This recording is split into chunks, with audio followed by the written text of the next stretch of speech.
Jung Ha-jin is a mercenary working for the Heavenly Righteous Alliance, and he's an absolute master of his trade. Don't bother him with petty nonsense. He's got far bigger jobs to handle than babysitting these guys. The squad leader notices this kid looks a little too pleased with himself after cutting down a few of his fighters. But he shouldn't get comfortable. They're ready to make every last one of his darkest dreams come true. For years, Jung Ha-jin has ended the lives of everyone the Heavenly Alliance pointed him at. He lost count of the bodies ages ago. His blade has run through more people than he can remember. Cold and calm, Jung cuts down the pursuers who keep throwing themselves at him again and again. They've got one job, and letting him slip away isn't an option. The mission has to be finished. Are these people really this obsessed with his death? 30 years he served the Heavenly Alliance faithfully, and now that freedom is finally in his hands, he has zero intention of letting it go. So they're the ones who'll be saying goodbye to life. Jung is ready to do absolutely anything for his freedom. The people around him stare in disbelief, unable to grasp how he's still breathing, how any of this is possible. Maybe it's got something to do with him being one of the top 10 martial masters alive? Looks like they don't stand a chance against him. Jung Ha-jin is the finest hired killer in the world. He towers proudly over his enemies, winding up for the blow that ends it all. They call him the King of Killers, but he's still only human. Jung feels the exhaustion crashing down on him, and reinforcements are already rushing to help the enemy. If they spot his weakness, he won't hold out. He can't believe there are still this many of them left after everything he's fought through. Countless battles have dulled his blade, but that won't slow him down for even a second. Do they really hate the idea of his freedom that much? Well, they're about to be bitterly disappointed, so they better not stand in his way. He'll grind them all to dust. Nobody takes his freedom. They dared to challenge him, to resist, and they pay for that arrogance on the spot. He might be the world's greatest assassin, the very king of killers people whisper about in fear, but deep down, he's just a loyal dog of the Alliance's leader, a ruthless, bloody tyrant. He killed on command, never asking questions. What does he even know about real life? Even the realm of the dead is sending him a bill. He has to get out. All this time he lived for those Alliance scum and nothing else. And now, he's almost free, finally rid of their cursed remains. There's a hidden shelter nearby where he can take elixirs and healing herbs to recover and mend his wounds. At last, Jung will taste freedom. He collapses to the ground, sure that hunger will drive him mad before he can even tend to his injuries. Jung suddenly realizes he's eaten nothing but a couple strips of dried meat in 7 days. A steaming plate of dumplings would honestly hit the spot right now, but he needs to pull himself together. He feels someone watching him. It's a stunning stealth technique. Even he, the best killer in the world, never noticed anyone creeping up. His skill is so vast that a single sweep of his sword's aura could flatten an entire forest. This stranger is without a doubt the strongest fighter of the southern central plains. Could it be the god of death himself? Jung starts to understand why the Alliance chases him so hard. But he never expected the Steel Blood Fortress to get involved. The 8 elite warriors of the Steel King. Did he seriously think Murim would name him one of the 10 greatest masters just for beating a man worn ragged by hundreds of fights? His strength is nearly spent, but he'll still carve this enemy to pieces. Jung drives his dull blade into his opponent, and the man crumples before him. He still feels eyes on him. He calls out loud that whoever's there can stop enjoying the show. Time to step out. It turns out to be the secret Queen of Demons. Her appearance catches him completely off guard. She's flattered that Jung still remembers her. It has been almost 6 years after all. The woman smiles and warmly greets her old acquaintance. Meanwhile, the squad of Elder Yoon Il-ryong from the Heavenly Righteous Alliance sets out to hunt down Jung Ha-jin. One of the fighters reports that all the bodies scattered around are masters of the Steel Blood Fortress. Who could have guessed Jung Ha-jin would break out of those death traps and wipe out so many fortress warriors? The Elder orders them to follow the Demon Queen's dead energy. That's exactly where Jung Ha-jin is hiding. Her name is Kwak So-kyo, the secret queen of demons. Thanks to rejuvenation techniques, she keeps her beauty, though she's long past 60. Look at her face and you'd think she couldn't hurt a fly. Such a charming, lovely young woman. But in truth, she's a real devil in a woman's skin, unable to fall asleep without spilling somebody's blood first. The best mercenaries and squads of the Steel Blood Fortress came for him. But why on earth did they drag this madwoman along? Whatever the case, he's got an ace up his sleeve. As long as blood runs through his veins, he won't give up for anything. Kwak So-kyo is disappointed in him. They shared a special bond, and he grabbed for his sword right away. Jung cuts her off sharply, snapping that he's done with the empty chatter. If she came for him, let her prove it in a fight. She's certain that in his current state, Jung couldn't even touch her, and she offers him the easier path. But why not test his strength for real? And why should he fear a 60-year-old hag who's good for nothing but flapping her gums? If Jung calls her a hag one more time, she'll rip his spine out, no matter how hard he begs for mercy. He notices she's gotten a lot touchier over the years apart, and with a smirk, he calls her a hag again. Kwak Suk-yeol flies into a rage, her face creasing with wrinkles. He's a bastard, and she'll make him regret it. She figures the Heavenly Righteous Alliance raised him to be their finest killer. No wonder the Steel Blood Fortress brought her in to help with this job. His core strength is soaked in a disgustingly pure energy, clearly the mark of the Great Nine Sects. They want to take him alive, but it's obvious Jung has mastered the techniques of the Nine Sects, even their secret art. Now he gets why she kept stalling and spouting nonsense instead of drawing blood right away like she usually does. She needed to pry out more about the martial arts of the Nine Sects and squeeze information about the Heavenly Alliance out of him. Kwak Suk-yeol realizes Jung is incredibly gifted. Before, she saw him as nothing but a crude thug who snaps necks. But as the Demon Queen, she has no intention of sharing these secrets with the Steel Blood Fortress, does she? Looks like Jung has her figured out. The truth is, she couldn't care less about the Fortress's mission or the Alliance's secrets. Her real goal is to seize the mastery of the Nine Sects. If Jung spills every secret, she'll let him live. A fair deal, no? Why are the Great Lakes crawling with so many dangerous creatures? Honestly, it's a lopsided trade. He's already on death's doorstep. Kwak suddenly asks whether it's about the blood parasite. Jung Ha-jin freezes at the question. That parasite killed his best friend. Those who betray the Heavenly Righteous Alliance never escape the reckoning. The parasite inside him is a constant reminder, ready to kill him at the faintest hint of betraying the Alliance. If Kwak helps him be rid of it, every thread binding him to the Alliance snaps. All he has to do is show her the technique. She's mastered the demonic arts of the god of death, and she knows her way around poisons and toxins. Removing his parasite would be nothing for her. So what does he say?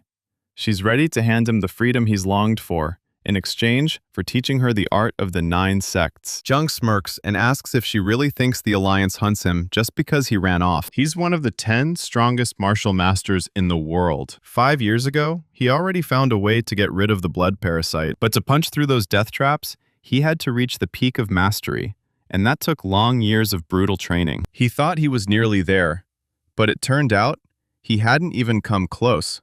This whole thing is a bit of a joke.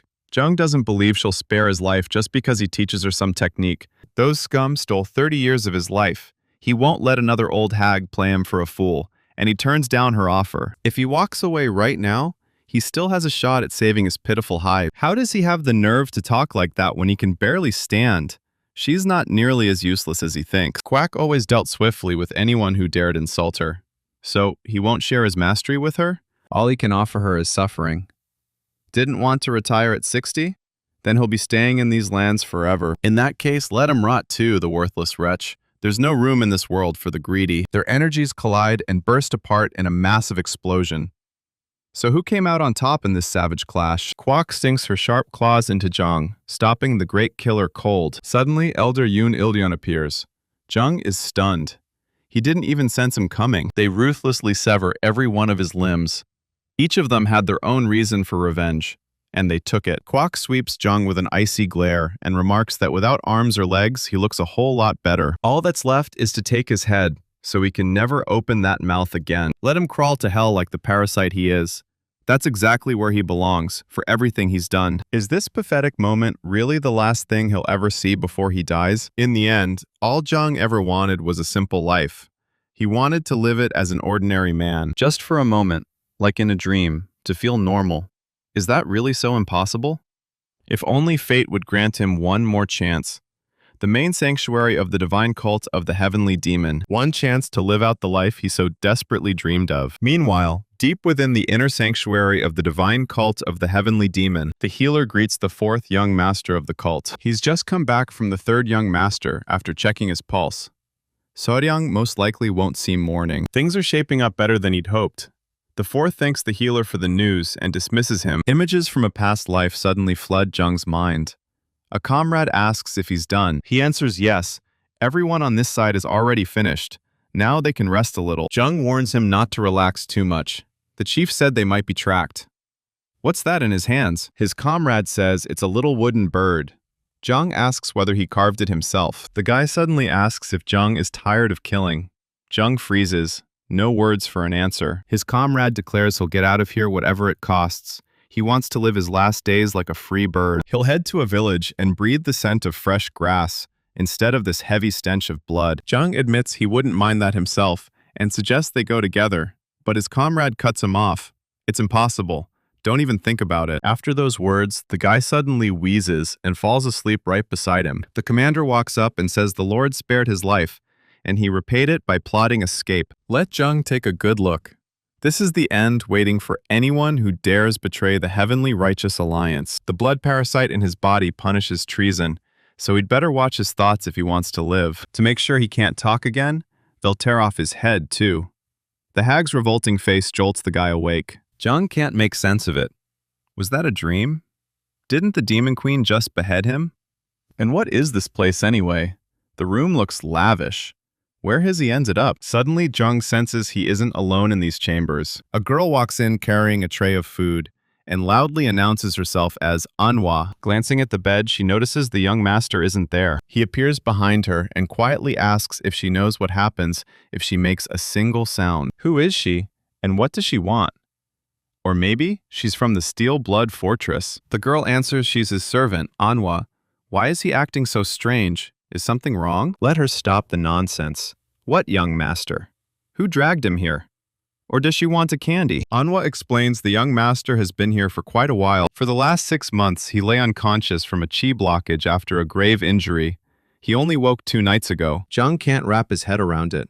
How could he have been out cold if he was killed? Let her quit messing with him and tell the truth, or she'll catch a candy to the teeth. Manhwa insists she isn't lying. She brought him food so he can eat something now that he's awake. Glancing in the mirror, Jung sees a stranger's face. His first thought, who's the damn bastard staring back at him?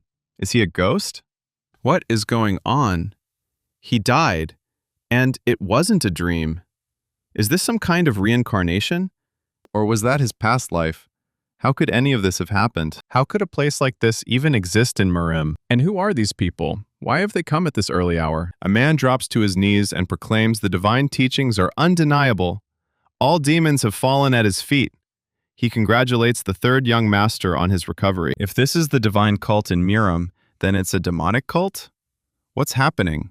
What happened to him? Mudam, supreme head of the elders' court of the divine cult of the heavenly demon, greets the Lord of Demons. The demon lord asks the supreme head what brings him here today. He answers that he has a report.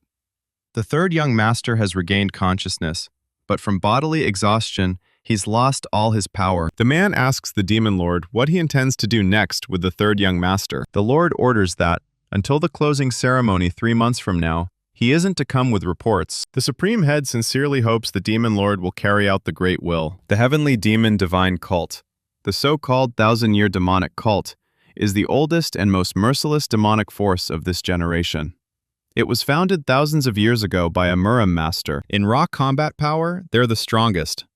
All of Merim would be shaken by the mere fact of this cult's existence, for it's a symbol of chaos. In sheer numbers, though, the Righteous Heavenly Alliance and the Steel Blood Fortress outmatch them. The world dubbed the Righteous Heavens, the Remaining Blood, and the Heavenly Demon, a mighty triad. Among them, the Heavenly Demon held more power than war and pandemonium. That was the most merciless demonic force of all. So how did he wind up here? Did he really get a second life? But why a demonic cult? No, he needs to calm down. He has to grasp the situation and think about his next move. Last night, he thinks the hidden technique is still too strong. The mightiest of the 7 disciples of the demonic cult, the 3rd young master, has awakened. The bloodbath will start again. Be careful.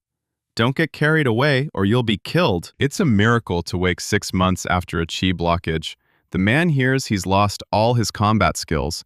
If any skills remain, then he truly is the monstrous demon they call him. Ever since this monstrous demon woke, he'll wring some people dry.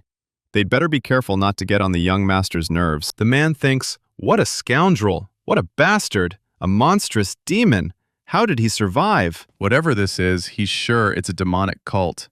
To escape from here, he'll need a detailed plan. The hidden technique caused too much trouble last night. even though he used it for barely an hour. Honestly, it's great to be alive. But his body's like an 80-year-old's. First, he has to rebuild it. All right, let's see. He knew it. All 7 extraordinary meridians are tangled. He'll fix this little rotten clog. Find truth amid chaos that burns in the void and breaks through the channels of life. Cast out the murk with thought, and the world rewards you. The room's temperature rises and the air turns humid. With his boundless technique, he'll drive the dark energy out of his body. In his past life, borrowing some martial arts of the 9 sects, he honed his own boundless technique. He had no status, so this technique became his personal salvation, and it helped him enormously. Is this his limit?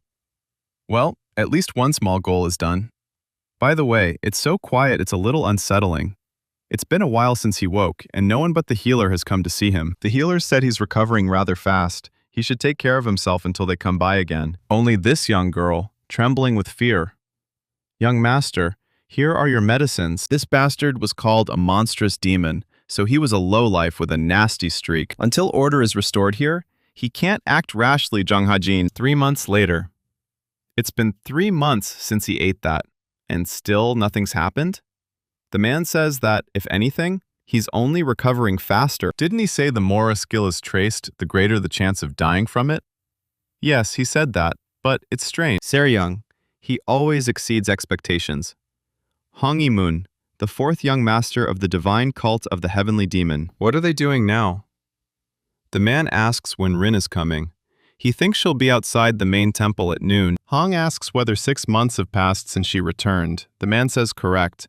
Then something interesting should happen. Let her keep watching and reporting. Well, that's better. For the last 3 months, he did everything he could to bring this wretched body back to normal. Thanks to that, the remnants of dark and demonic energy have faded. A servant approaches the young master and says, "Here's his medicine." He thanks her. Lifting the bowl, the young lord sees a blood parasite. In terror, he flings it away, and it shatters. Does he really think he can escape the righteous heavenly alliance? Arrogant fool. It made him the world's best killer, and he betrayed it. Even if you die, you still can't escape the alliance. The cursed parasites again? Young master? The young master wakes to someone calling him. Are you all right, young master? Anhwa asks. When he looks into the bowl, it's empty, a hallucination, the new life he always dreamed of. He doesn't know whether he can ever be free. The guy hears a conversation through the door, someone asking whether he's in there or not. The maid says yes, he's here, but he's stepped out. What? That demonic cult bastard? He hears Anhwa's words through the door about what she's supposed to tell the young master. A girl comes through the door and says it's been a long time. Who she is, he can't recall. The girl remarks he looks better than she expected. What? He'd better think up a way out of this, Jung Ha-jin. She asks if he'd just leave her standing there. She'd love a cup of tea. In moments like this, first rule, run. Saying he urgently needs to be somewhere, the 3rd young master just bolts and takes off. At the exit, 2 tall men meet him and block his way. Turns out it was the girl's order. She says she'll have a serious talk with the 3rd young master. She doesn't know how long it'll take, so let no one in. The girl tells him to sit. Don't they have things to discuss? Jung replies he didn't wipe off his sweat while rebuilding his body. He asks her to wait while he changes. Fine, she'll wait. But it'd be nice if he didn't have other plans. Just one look at her and he knows she's insane. He has no choice. He asks Anhwa to follow him. What? He's asking who she is? The guy says his head hurt after waking, so he thinks it's a memory gap. Look at the young master, the girl asks. Is he going to die? He thinks, why would he die? He wasn't asleep that long. Her name is Hong Yo-rin. She's a demon bound to and working in the Inner Enlightenment Center. She's a daughter of the Joksa family of the demonic cult. She's strong enough to be called the most talented disciple, excellent at her work, and a heroine recognized by the head of the cult. She's also the younger sister of the 4th young master? Yes. Jung asks Anhwa why the girl came to him, what their relationship is. The servant says she doesn't know such details, but they met often over the course of a month, so they've got some special relationship. All right. He thanks the girl for telling him and asks if everything's okay with her. Face was badly swollen, so the master told her to go rest. Master? Has he really lost his mind? Back to the girl. He says he wasn't thinking and was rude. She says it's fine. He asks what brought her here. The girl can't understand why he's so calm, So unlike his old self, as if he's lost the glint in his eyes. So it's true he lost his combat prowess after coming out of the chi lock. Hong Yodin says there's no need to hide things from each other. She knows it well, so it's better to get straight to the point. Holding up 2 papers, she says, here's the contract with both their seals on it. He remembers, right? If either of them breaks the terms or a situation forces him to void it, the penalty triples. She sank nearly 1,000 niang into this miracle remedy. On top of that, the other items come to a bit over 2,000, but she'll waive those trifles because they're close. Medicines? Investments? The 4th young master's little sister backed him with money and medicine? What on earth was that scoundrel thinking? 6,000 niang in all. She asks him to hand over the money at once. If that's impossible, let him sign a contract stating when he'll pay the full amount. Taking advantage of Seryong surviving the chi lock, she played the victim, voided the contract, and now wants her money back. He wanted to build a reputation and then grow his fortune. But will she really ignore the fact that he was bedridden? This girl does bad things you shouldn't do. Well, fine. He can pay her that much. What, just like that? The guy asks Anhwa to prepare brushes, paper, and ink. She replies, of course, young master. He doesn't care if the girl does something bad. That's not his business. For the 3rd young master, he's far too careless in drafting a contract. He wasn't smart before either, but isn't this too reckless? The girl says there's one more thing. If he can't pay, he'll have to run errands for her like a loyal dog. She's going to treat him like a dog? The girl's starting to grate on his nerves. Seryong asks, is that all? Hong Yodin says the contract ends once she gets the full sum. Until then, they should respect each other, right? Respect? He wants him to respect her after handing him a pact like this? What? The master asks Anhwa to bring the commander of the royal guard. The girl is puzzled. Why is he calling the commander? When he arrives, the commander proclaims the teachings are undeniable. Greeting the 3rd young master, he asks how he can serve. The guy asks him to prepare a wagon. He needs to be somewhere. The man says he knows this is no place to talk, but his body is here now. Seryong says he's going to the demon lord. Have a carriage readied and send word to the lord's palace. Tell him the 3rd disciple wishes to see his master. The commander says, understood. He'll send a message to the demon lord's palace. He'll ready the wagon as soon as permission comes. 3rd young master, what is she doing? He has to fight back too. The man suggests they see whether the demon lord finds this contract fair. 3rd young lord. Is he saying they should both die right now? What does he want the Lord to say? The master asks if there's a problem. She says if the Lord learns they made a pact, he'll get it too. She's right. If he finds out, the Dominus won't go easy. He might even be exiled since he lost his combat prowess. But that's what happens to him. What about her? Everyone in this world knows her family. Surprisingly, that excuse won't work in every case. For him, the worst outcome is exile, and no one would free her from confinement. For raising their daughter badly, the Joxa family would of course be stripped of everything. He says he'd better get going. Time for a walk. The girl asks him to wait, and asks whether he wants to be the head. The head? With a body like this? Ridiculous. Coming here knowing he has no chance? Well, see you at the Demon Lord's palace. Hong Yodin asks what she should do.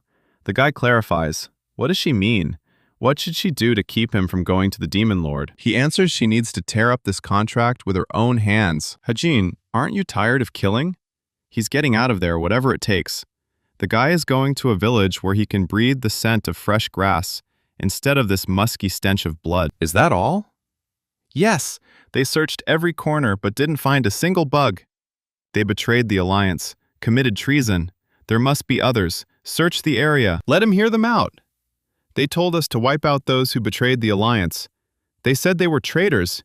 He really didn't know. Killing people is just a job to him? Taking others' lives? Spilling blood every single day? Jung Hajin, do you know anything about life?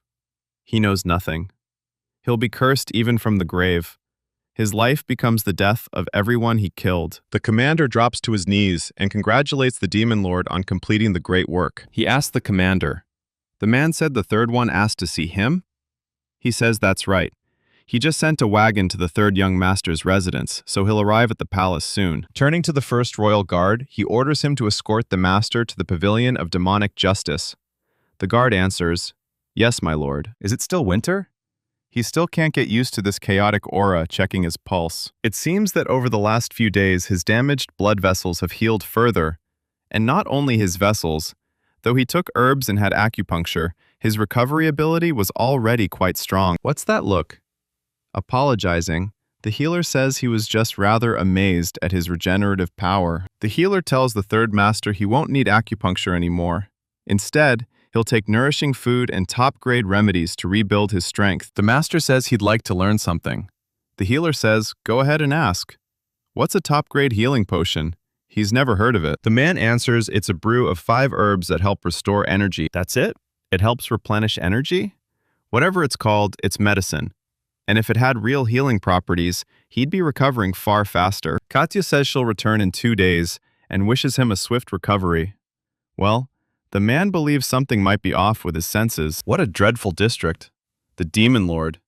Apparently he's finally about to meet him.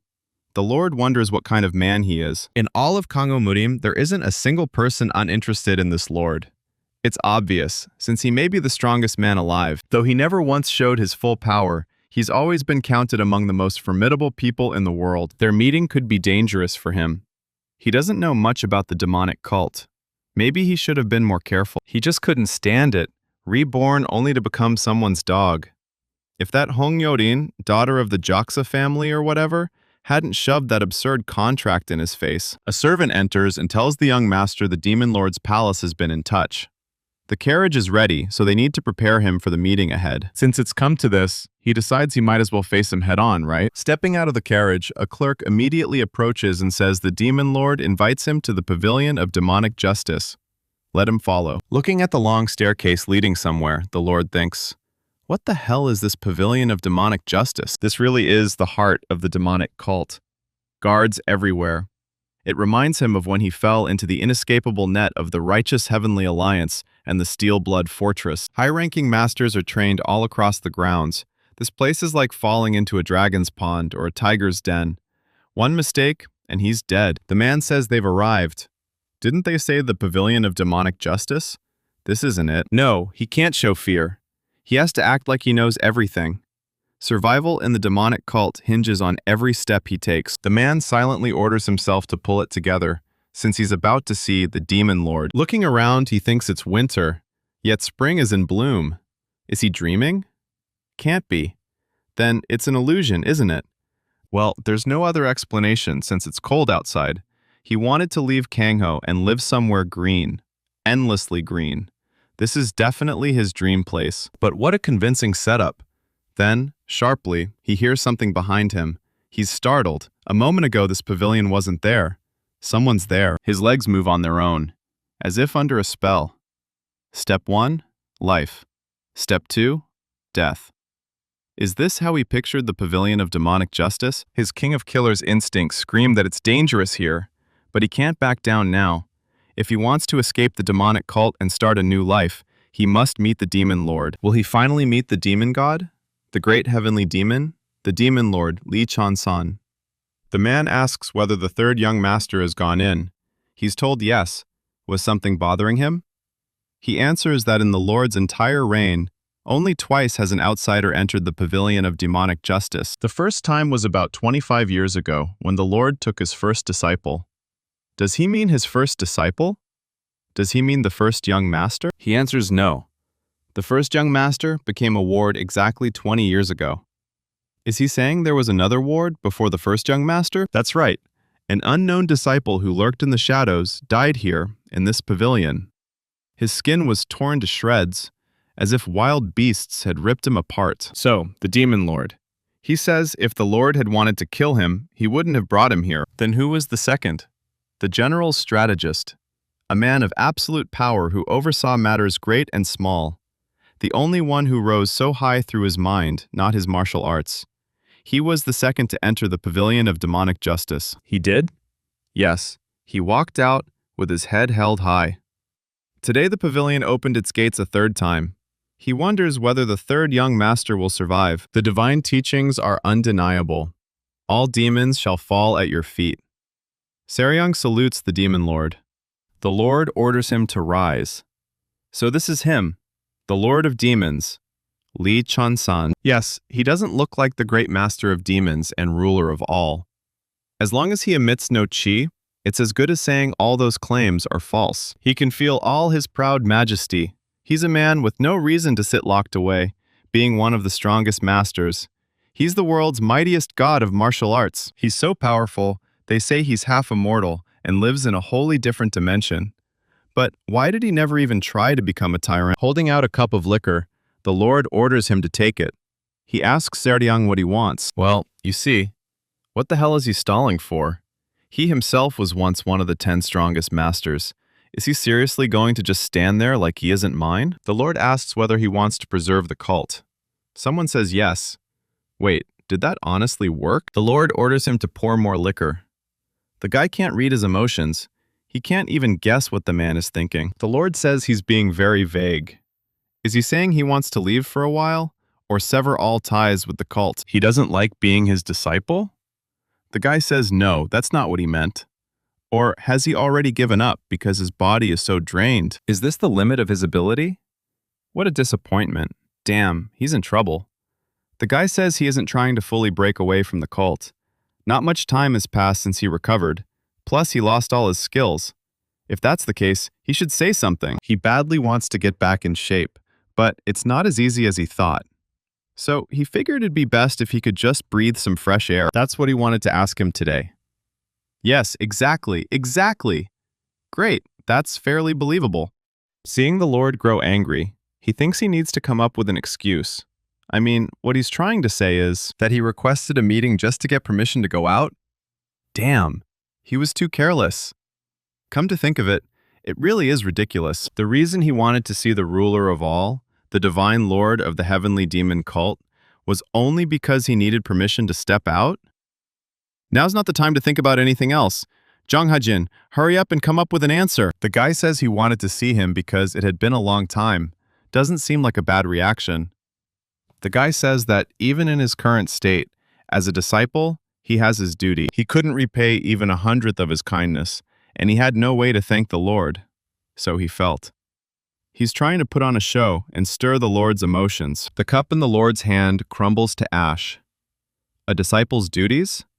If he knew of duty, he wouldn't stand before him in a body like this. Or has the Lord underestimated him all this time? In a body like this, maybe?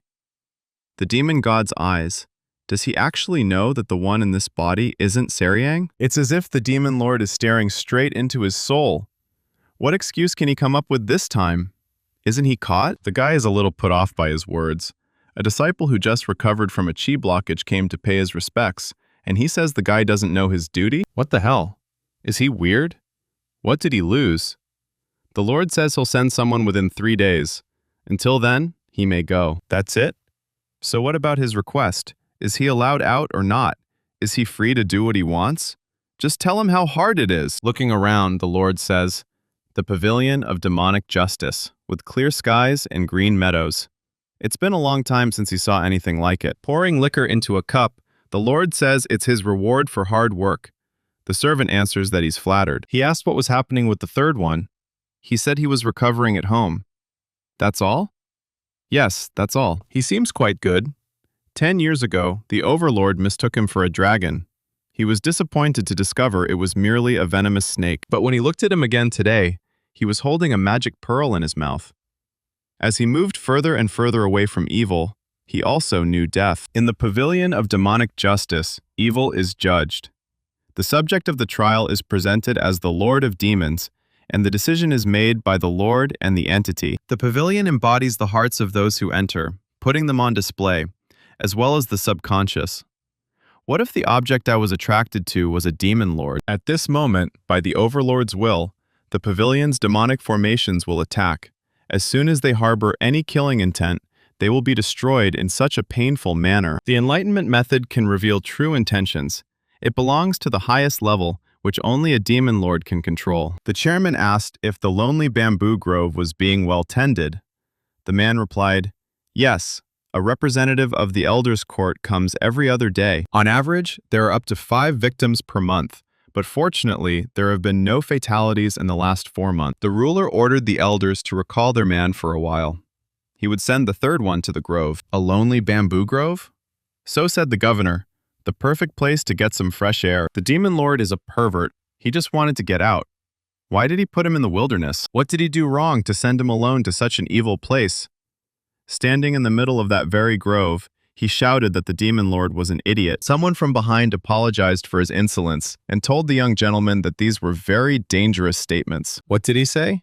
The man repeated that any profanity or rudeness directed at the demon lord was considered a serious crime, punishable by immediate death.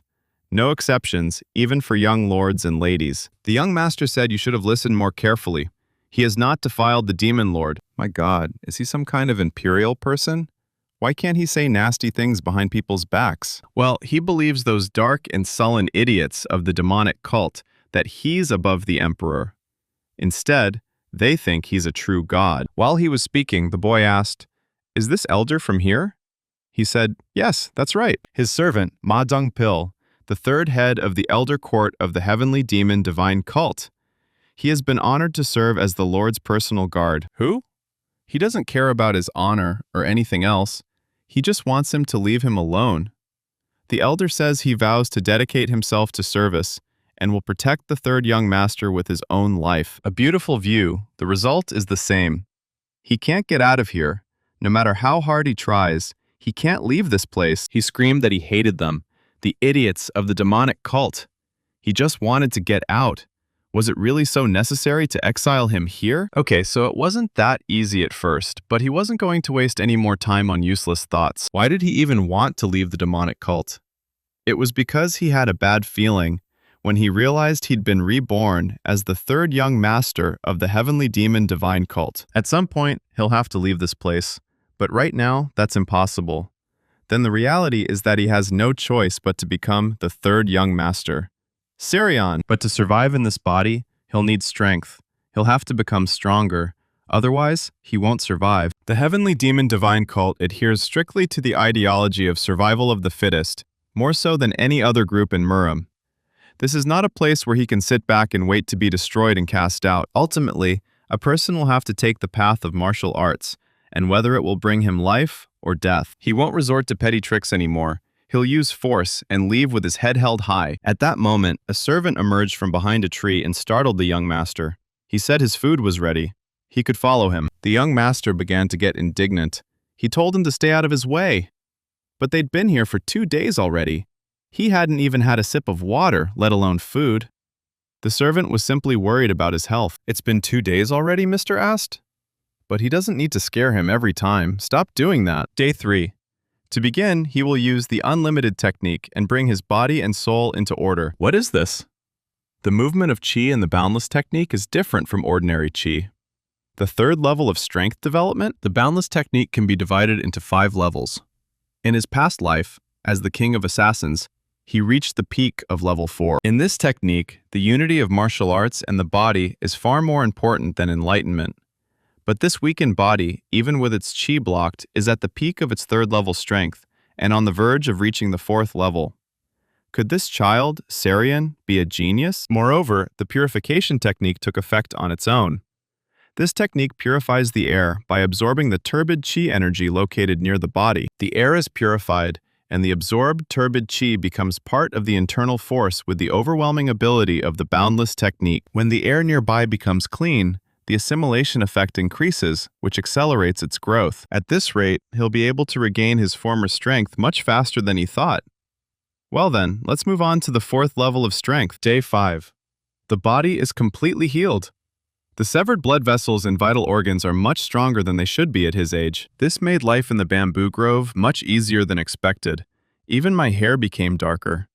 It's said that hair loses color when chi is blocked. First of all, he ate well, because Dongpil is an excellent cook, and he also slept very well. He can also reuse abilities from his past life as an assassin. When he was the king of assassins, he gained the ability of supersensitivity. This ability was developed through frequent encounters with death, as well as the experience of surviving as a killer. And the martial art that enhances supersensitivity is the 6 forces of heavenly net technique. The first form is the all-knowing eye. This martial art greatly enhances the 5 senses to the limit, surpassing any beast. He could clearly sense the terrain without even turning his head. He hated himself for being so well adapted to such a place. The monsters will become more active as the sun sets. The servants suggested returning to their refuge. He'd finally established the foundation for proper martial arts practice. If he could distill the experience and knowledge he'd gained as the king of assassins into this particular body, he could become powerful again in the blink of an eye. Excellent. Thanks to this technique, he was able to recover to some extent. He decided to test his ability to fly. 2 of his skills had returned: the infinite body restoration technique and the 6 forces of heavenly network sense enhancement technique. All that remained was a dark shadow of chi obtained by combining the selected secret skills of the 10 great schools. These 3 skills became the core martial arts that made him a legend, the king of assassins, Jung Hajin. He'll be stronger again in the blink of an eye. Let them wait. But is he allowed to study the dark shadows? This is the heavenly demonic divine cult, and he's the 3rd young master of Syrian, not Jung Hajin. He's sure there was some kind of demonic art he studied, but what? When the 3rd young master returned, he decided to ask Dongpil a question. He replied that the master was welcome to ask and would be only too happy to help. The young master asked among himself and his brothers, was there anyone who had not studied demonic arts? Or anyone who had studied non-demonic arts? Dongpil said he didn't understand the question and apologized. Is this really so unimaginable? What would happen if he didn't study the demonic arts, he said. The man replied, I wonder if that's possible. But if the young masters in Daos didn't study them, he dared to say the demon lord would be quite displeased. The master ordered Dolpil to go to the library and use his powers in order to bring all the secret texts about demonic arts, everything that can be taken. Secret texts on demonic arts? Is that what the young master asked for? Doppel told the master that's exactly what he was asking for. The 3rd young gentleman?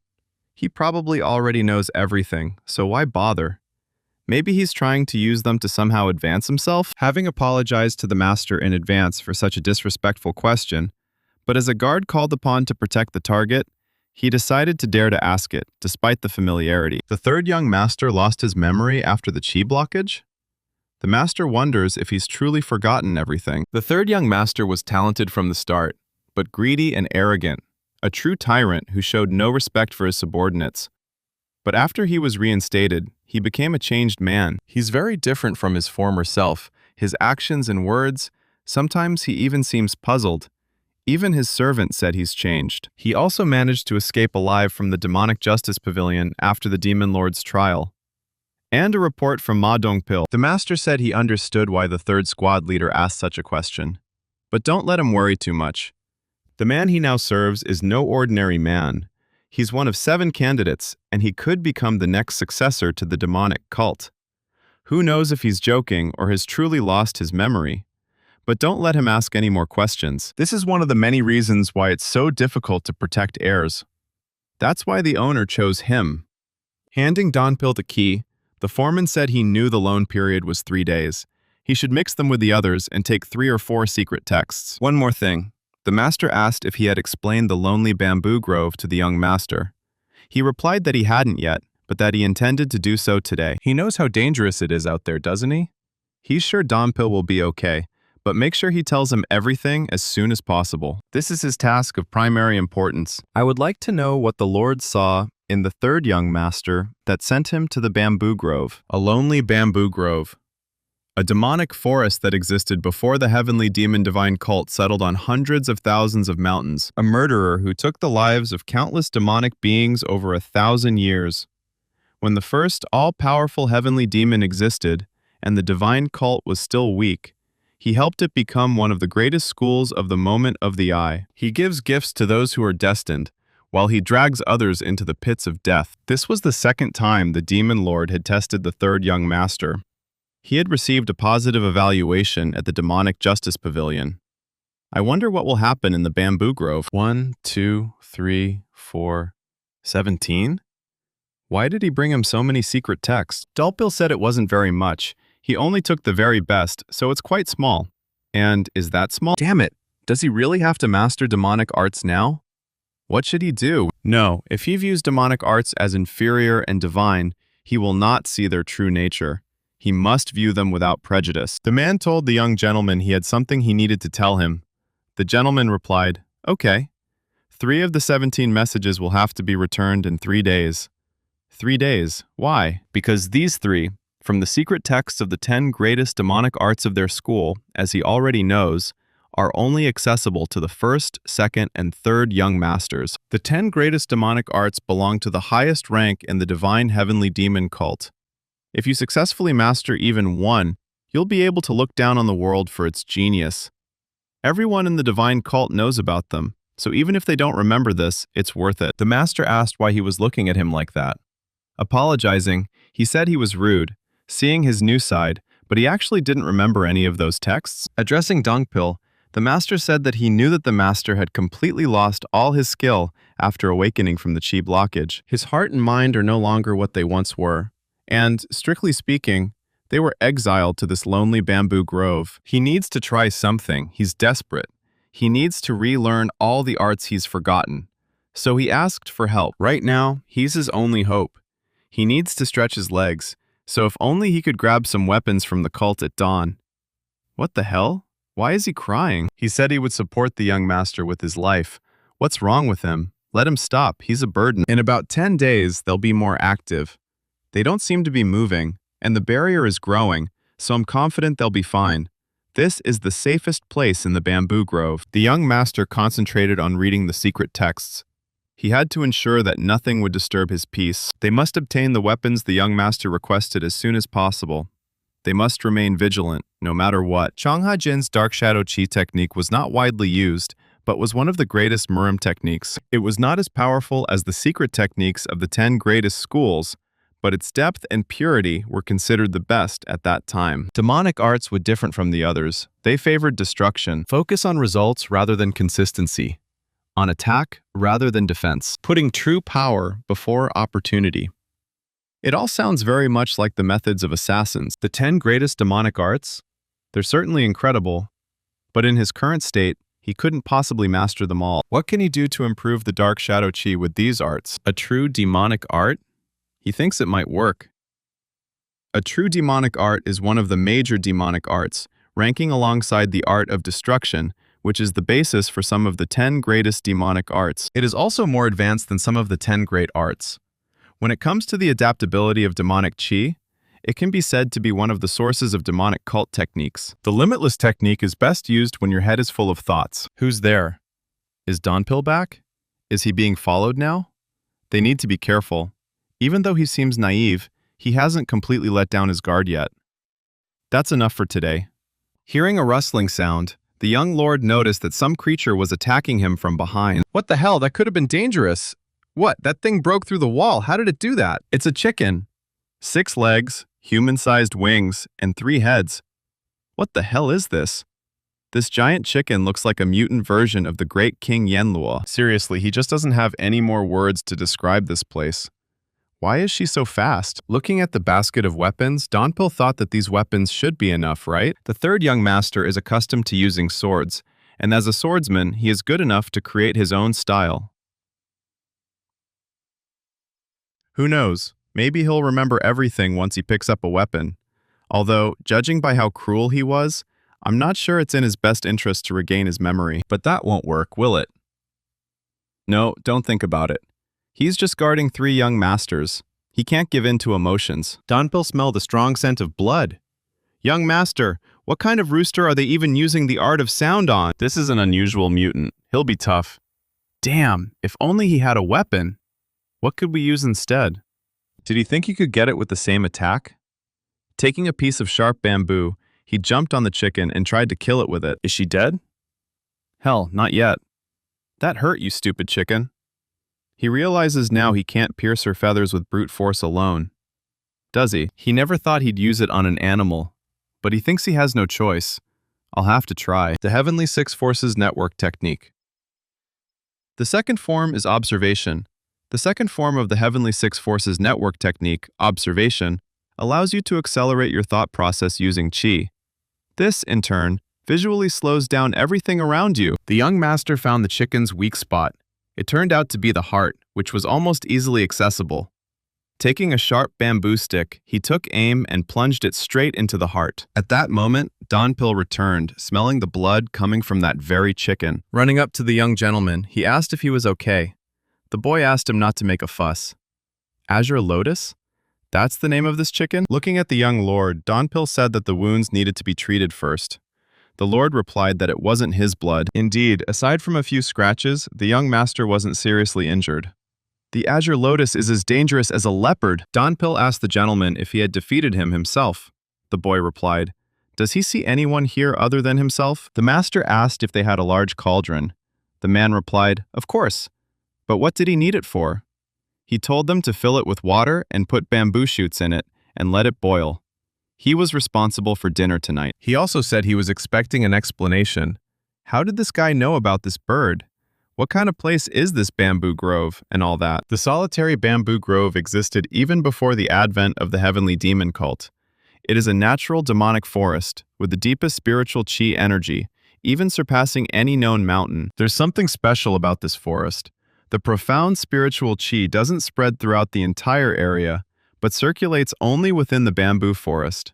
Therefore, its concentration only grows stronger over time. This strengthens both the tree's chi and the earth, making bamboo trees particularly thick and strong. But they seem to have a short lifespan, don't they? This bamboo grows much faster than usual. That's just the way the forest works. And some of the trees here have strange abilities. Do they have medicinal properties or something? More precisely, they would be both poison and medicine. Their chi is so profound that they must be processed dozens of times before being used on the human body. More than half of the demon cult's potions are made from bamboo trees from a lonely bamboo grove. What? Does that mean mass production of the drug is possible? The gentleman asked. The man said it was impossible. But why? Most trees that have any healing properties at all grow deep in the forest. The problem is the spirit monsters and creatures that live there. Is that what he's talking about? Donpil said exactly what was said. The Azure Lotus is the weakest of all. Weak? He's saying there are stronger ones? The Azure Lotus is the weakest species in the forest. Moreover, some mid-level ghost creatures are as powerful as top-level masters. They stop in the forest twice a year to obtain sacred bamboo, along with guards and other high-ranking individuals from above. Even the densest, most solitary bamboo grove is dangerous for them. The city bamboo garden is considered the safest place. He never thought that Azure Lotus would be wandering around here. He apologized for not being able to protect the Lord due to his insolence. They built a fence around this garden and also erected octagonal walls outside. As his protector, he's done more than enough, so don't let him worry. The host said that's enough. Let him take a plate first. It's perfectly cooked. Who would have thought he could cook and eat this rooster? Is it edible? Looking at the man, the gentleman asked, "Doesn't he eat this?" Even if he looks like that, he must have a weak stomach, right? It might not be comparable to bamboo shoots, but it's still good for you. He liked it so much that he ate the whole plate and went up to the gentleman and asked for more. See, it's very tasty. So this place is so dangerous? He was sent here by Demon Lord Li Zhongsan. He must learn the demonic arts as soon as possible. The octagonal structures were built to perfection. Despite their abnormal dimensions, they still serve their purpose, mister. He recognized the man's work. The master said there was nothing to recognize. He could see it there. The attendant asked if the gentleman had studied these structures before. He replied that, no, it just happened that way. Construction is a completely different discipline than martial arts. I'm going to pretend I know something here, just by reading a little about it. What kind of man is the third young gentleman? The more you get to know him, the more questions he has for you. He read more than 10 secret texts of demonic arts in 3 days. The man asked if he had finished yet.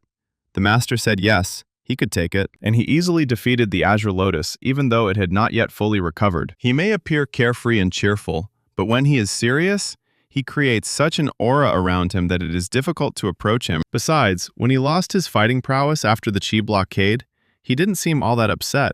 Surely there's something he doesn't know. He's decided to study demonic arts. But there's no rush. This is his first time. If he wants to become stronger quickly, he can't cast Dark Shadow Chi, for that's the closest thing to him. Dark Shadow Chi, a new martial art he created by combining the secret techniques of the 10 great schools during his reign as the King of Assassins, hasn't even passed through a single generation. On the other hand, true demonic arts are the foundation of all demonic arts. Depending on how one studies them, there will be differences in the nature, character, and quality of one's chi. What if he could make up for the lack of foundation in his Dark Shadow Chi with true demonic art? If you spill a drop of ink into a bowl of clean water, All that water will become dirty.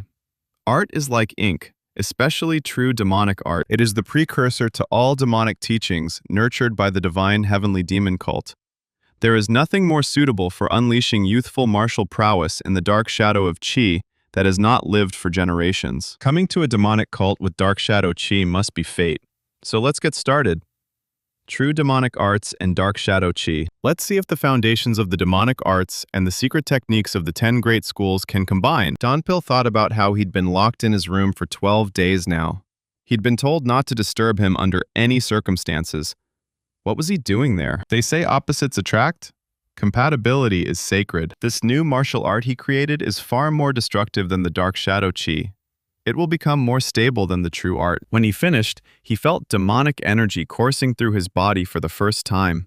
It was a new martial skill he hadn't mastered before. Standing outside, the employee couldn't understand where this demonic energy was coming from. It could have been called the demonic art of dark shadows. Donpil said it could be dangerous. It was too risky to continue. His legs were weak. He thought it would be wise to return to the bamboo garden today. The master said he had heard of creatures called Shinshin, who lived in herds. The master asked if it wasn't too little to call themselves a herd. Listening closely, Donpil heard a sound. It's a herd of Shinshin. There are too many of them. The man gestured for his master to retreat. Master told Mr. Ma not to worry. Donpil was right. He'd been fighting those bastards all day, so his chi had already reached its limit. But there's no time to waste. He must hone his new skills and get out of here. Fighting to the limits of his abilities, he'll become stronger. Dark shadow demonic art. Go, Donpil. Don't retreat. We must defeat them. Wait, what did he just say? The third young master is hunting a herd of azure lotuses and shinshins in a lonely bamboo grove? The man replied that yes, that was correct. How interesting. If he were studying the black dragon, he would have a hard time avoiding the screams of the terrifying creatures. Blood flame is harsh, and heaven's grip is too heavy. It doesn't suit him. Red Phoenix is best, but if he has a good eye, he won't take it. The master hoped he'd given him 3 secret texts of the demonic arts. The man said yes. Blood flame, heaven seizing, and Red Phoenix. In his current state, he'll have a hard time dealing with the Red Phoenix, as this art can be toxic to the body after the chi is blocked. The master admits he's been studying something else. Did he give him more texts from the secret library? The man apologized to the Lord for visiting the secret library without his permission. The Lord asked him to get up and said that he had every right to go there without his knowledge. The man replied that he hadn't reported it to him. The Lord asked if he regretted giving the third young master access to him. The man replied that he did not. The Lord asked if he could take full responsibility for this. He said yes. In that case, the Overlord respects his decision. The first guard. The man asked him if he knew why a child's battle was more terrible than an adult's. Because kids don't know when to stop. That's why it's scary. They think honor is honor, no matter what it is. When a child realizes where the line is drawn from pure ignorance in armed combat, then he becomes a man. Master Ma, take care of yourself, the master shouted. Let the bodyguard remain vigilant, the master said. These Shinshins want to take 1 dose. The continuous use of dark demonic shadow art is incredibly smooth. He thinks that at this speed, he might even be able to reach the heart of the grove. Suddenly, another monster appears out of nowhere. It's very fast. Mr. Ma, let it move aside. The man didn't have time to dodge and was kicked. What the hell? Where did he come from? A horse? No, he can't be underestimated like that chicken. Donpil had been fighting these creepers constantly for the past few days and had managed to strengthen his chi quite a bit. But the monsters still killed him in 1 hit. This thing was far more powerful than anything they'd ever encountered before. What an unimaginable killing intent. Then he'd have to go full speed from the start. So that wasn't top speed, was it? Okay, one more time. You can't fool him twice. Why isn't his body moving? Looking at his right arm, the gentleman saw that it was broken. Damn, if this keeps up, he won't be able to land a single blow on him. Just when he thought everything was going according to plan, it happened. You can't let your guard down in these woods. Donpil decided to lure the monster to himself. He shouted for him to come here. His enemy is here. No, Donpil, he can't handle him alone. We'll see how this fight ends, the man continued shouting. While chasing after Donpil, she fell into a trap with sharp bamboo, into which a man lured her. When the man looked at him, he thought he was dead. But then the horse opened its eyes. What a tenacious bastard! How dare he injure the young master's precious body? He should punish him by cutting off his head, but he thinks they'll put it off until better times. First, they need to save the young master. He decided to carry the young master. The master said no need, just let him help him up. He broke his arm, not his leg. 8 months later. Heavenly Demon Divine Cult of the Elder Court. It was hard, said the first head of the Elder Court, Li Guinsan. Good work. This time he'll be going, so let him sit down and rest. Second head of the Elder Court, Ji Yang. Thanks, but no need. The elder said that if they change the guards, the subject will feel uneasy. He'll go back in an hour. But why did the Demon Sword family's patriarch decide to come by today? I have no idea. He's a very important person. Maybe he wants to discuss something with the cult leader. Well, he heard a rumor. They say they're trying to make the eldest son of the Demon Sword family one of the Demon Lord's disciples. One of his disciples? He might not be right, but considering 2 of his disciples are from 7 families, it's entirely possible. When it comes to loyalty, no one is more outstanding than the demonic sword family. Trusts? Then a special approach should be considered. They are also considered among the strongest faculties with respectable troops. But will the master accept another disciple? He already has 7. No one knows. Who knows? It all depends on the Lord's decision. True, but most likely it will be the same number. What is he talking about? And the third young master. Having suffered a chi block, he lost his martial prowess, and now he's in a lonely bamboo grove. It's no exaggeration to say he's very far from victory. This is a dangerous situation. You already know that the bamboo grove is an extremely dangerous place. After all, they don't even know when third young master will return. If the overlord doesn't give his permission, he will probably be locked there forever. Enough! Let them stop this immediately, if anyone's listening. That's why they sent the third head there. Of all of them, he's the most prepared for the lonely bamboo grove. He was sent there by order of the Master Elder. They know how much he values the third head, don't they? The clerk knocked on the door and asked the first head what was wrong. The man replied that the third head had come to see him. What? Is Dongpil here? Let them invite him in right now. Entering the room, the man said that the third head of Ma Dongpil welcomed them. What the hell? What kind of evil intent to kill? Is this the third chapter of Ma Dongpil? His bloodlust is so strong it's impossible to hide. What the hell happened in that lonely bamboo grove over the past 8 months? That's enough. Thanks to the first chapter. But why does he need tea leaves? The man replied that he was simply following the young master's orders. He told him to bring them. After all, Dongpil works so hard. The harder he works, the better off the young master will be. He must be patient. The elders wanted to have tea and chat with him, but the man asked for forgiveness. Well, it can't be helped if he's busy. It must be hard, but I'm sure he's doing a great job. Let him be careful. And he's taking care of himself? The man asked the elder if he felt the same way. No matter how much he thought about it, the bloodlust emanating from Dongpil was abnormal. The elders are sure this simply means he's living in extreme conditions. It's a shame, but at least he looks healthy. Dongpil will be okay, right? If this is the third head he knows, he'll come back much stronger.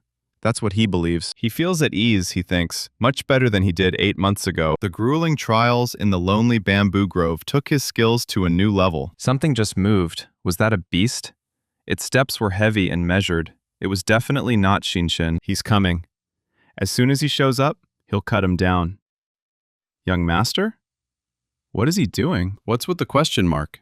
Is he back yet? The master said he could take his time and talk with his comrades.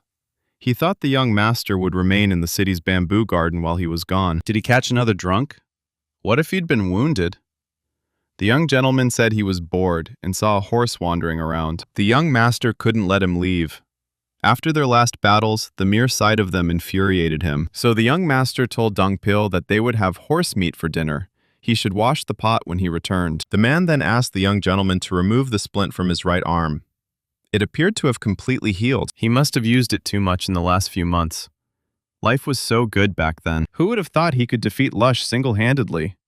And no one would believe he survived the Chi lockdown, but this place is full of creatures that even the best masters cannot defeat. He can't just continue to watch. He must guard it. Approaching the young gentleman, the man asked if he was finished. He had startled him again.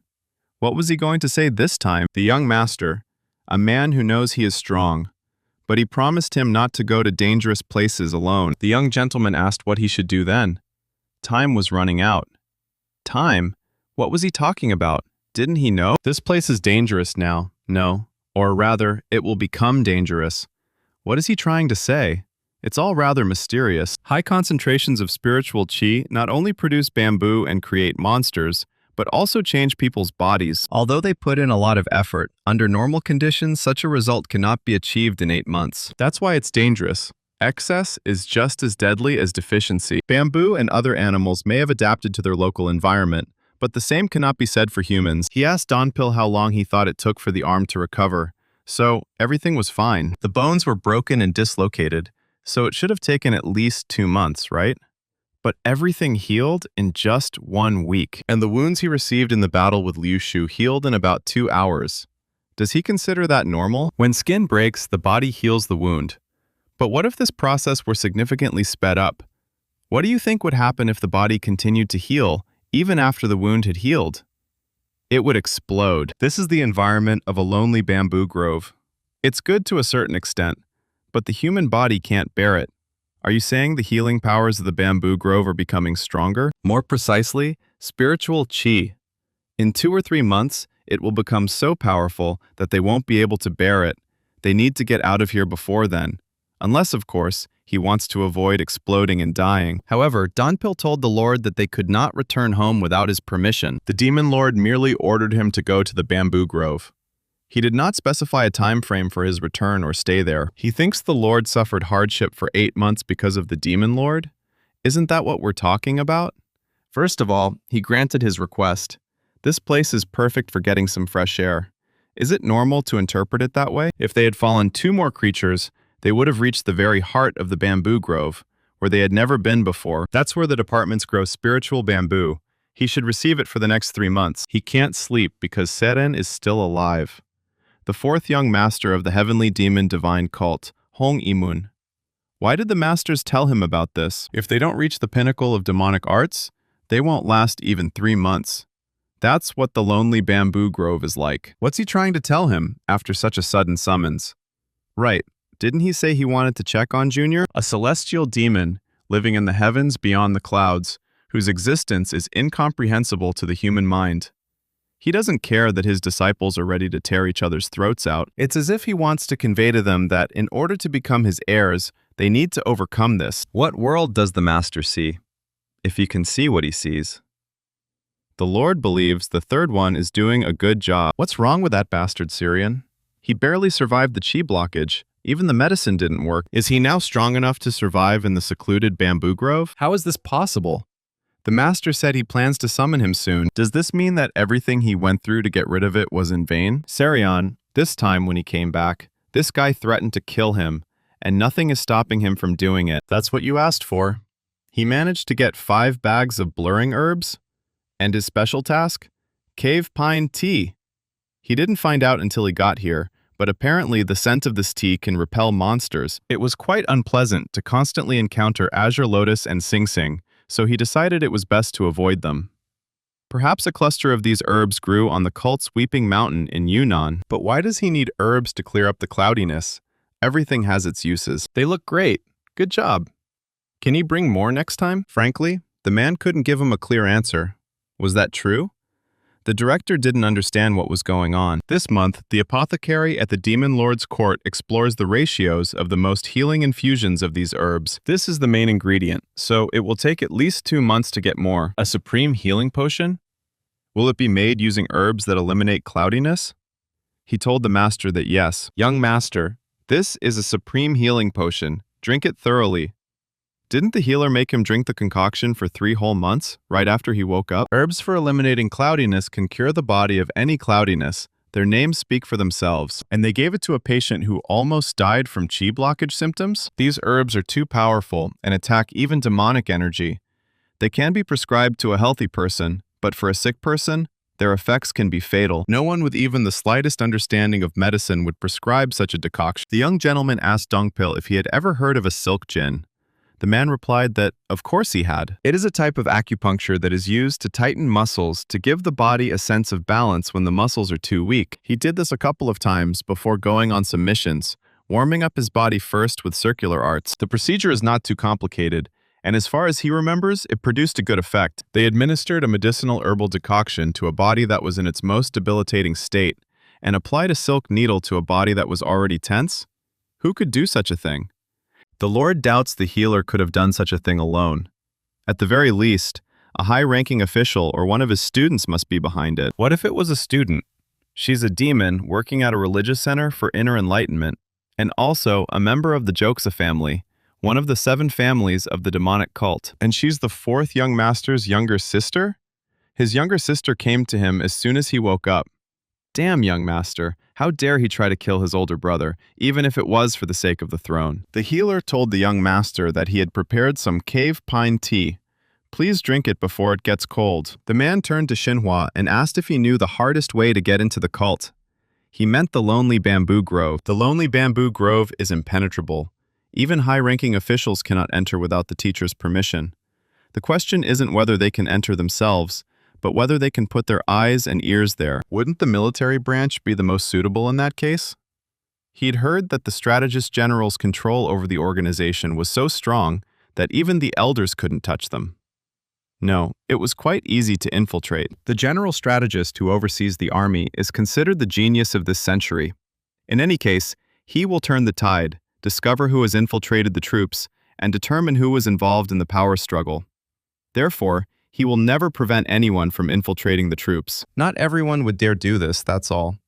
If they could understand his intentions, then the most lenient outcome would be a judgment by the elders. This organization is far removed from everything else. It exists solely to protect the Demon Lord and the cult, unlike other organizations that can change their stance depending on who is involved. Touching them is tantamount to summoning the Demon Lord himself.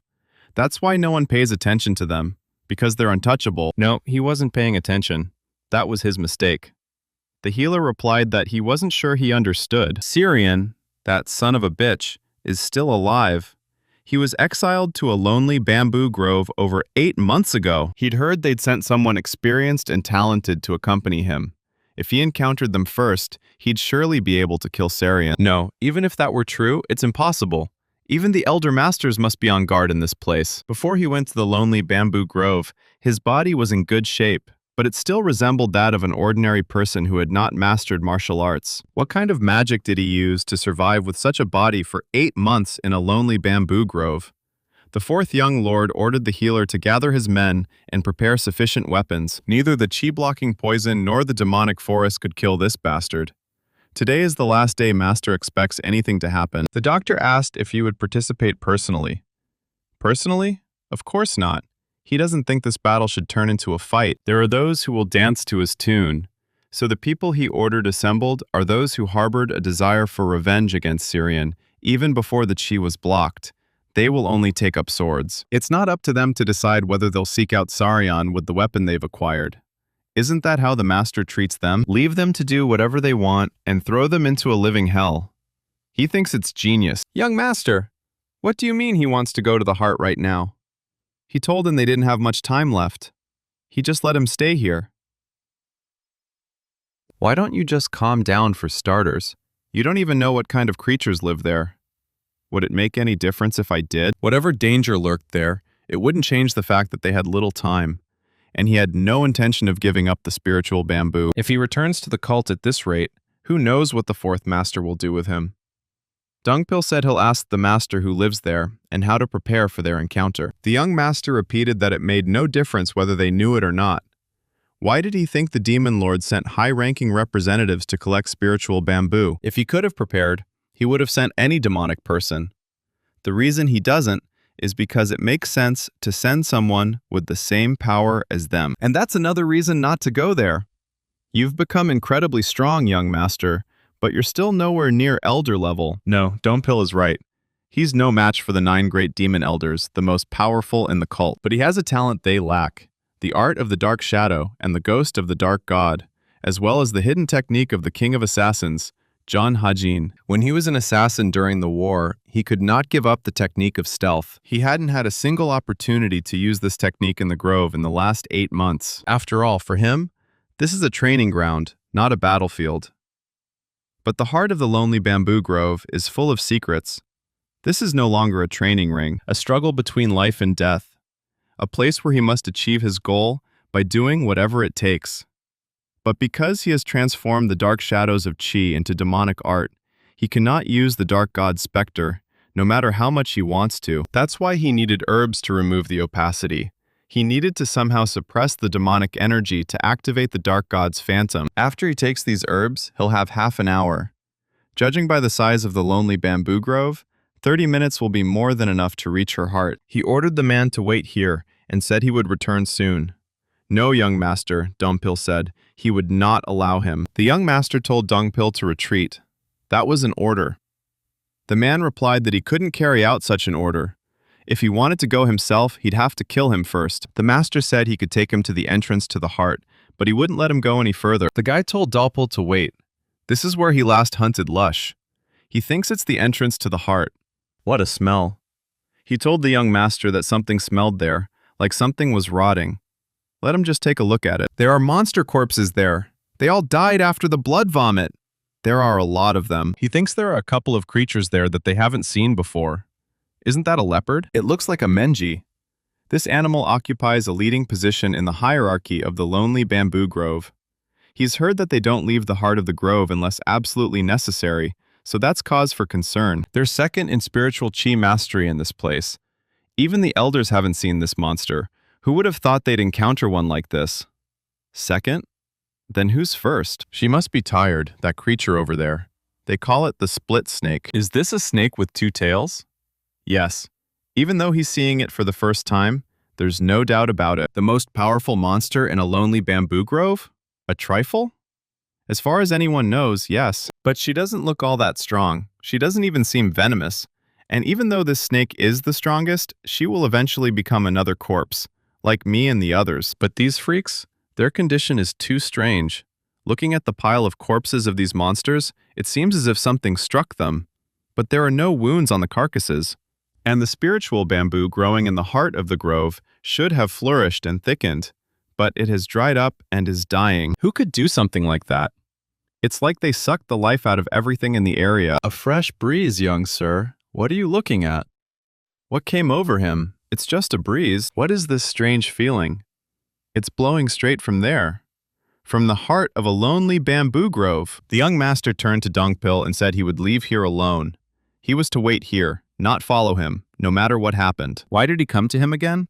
He thought there was no point in them meeting again. My master commanded the summoning of the first guardian. The divine teachings are indisputable.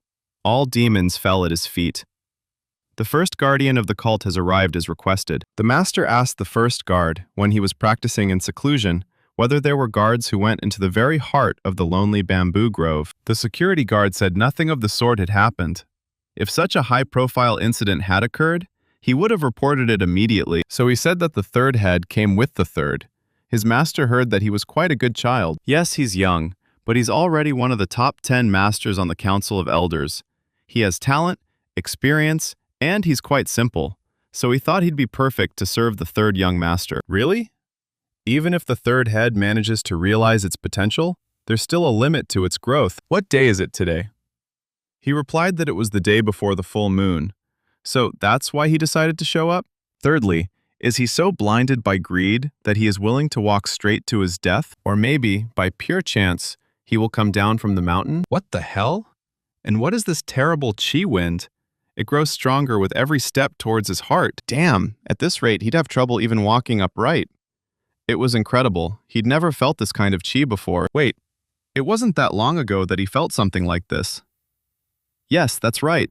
When he first met Li Zhongsan, the aura was so striking that it reminded him of death at that moment, a wind without direction, and the power contained within it. He is as dangerous as Li Zhongsan, but there is also a reward in meeting him. Even though he surrounded himself with demonic energy, he still received internal damage. No, he can't take it anymore.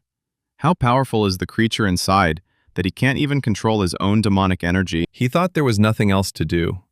Using herbs to remove the opacity, he would suppress the demonic energy and use a hidden technique. The herbs' effects spread throughout his body. The demonic energy that had surrounded and protected him just a second ago dissipated. Now he feels relief. A wind flows through his body.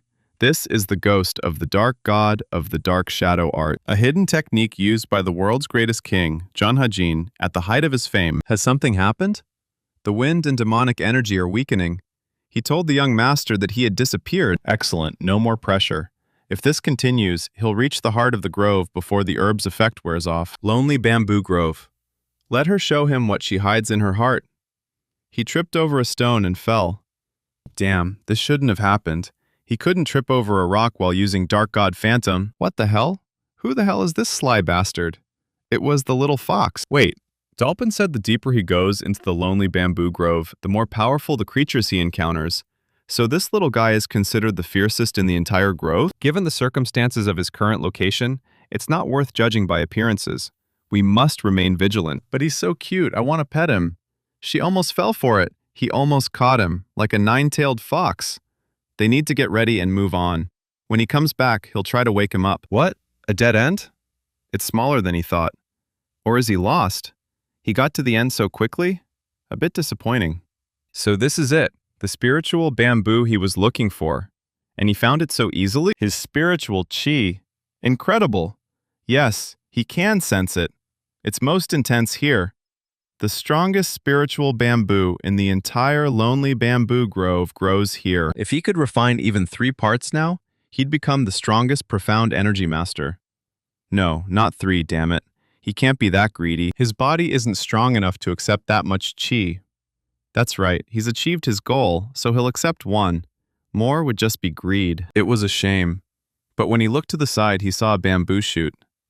Why was he there alone? His spiritual chi is so pure. He can obtain it without any refinement techniques. He only needs 1 bamboo stalk, so he can take that too. Soft, pleasantly scented, and easy to chew. But why didn't he feel anything? He was clearly filled with spiritual chi. He should have felt a ton of chi pouring into him by now. Apart from the warmth in his chest, there was nothing else like it. Well, then we'll have to cut down the real spiritual bamboo. He pulled out his sword and struck the bamboo with it. Why didn't it work? Was his sword too weak?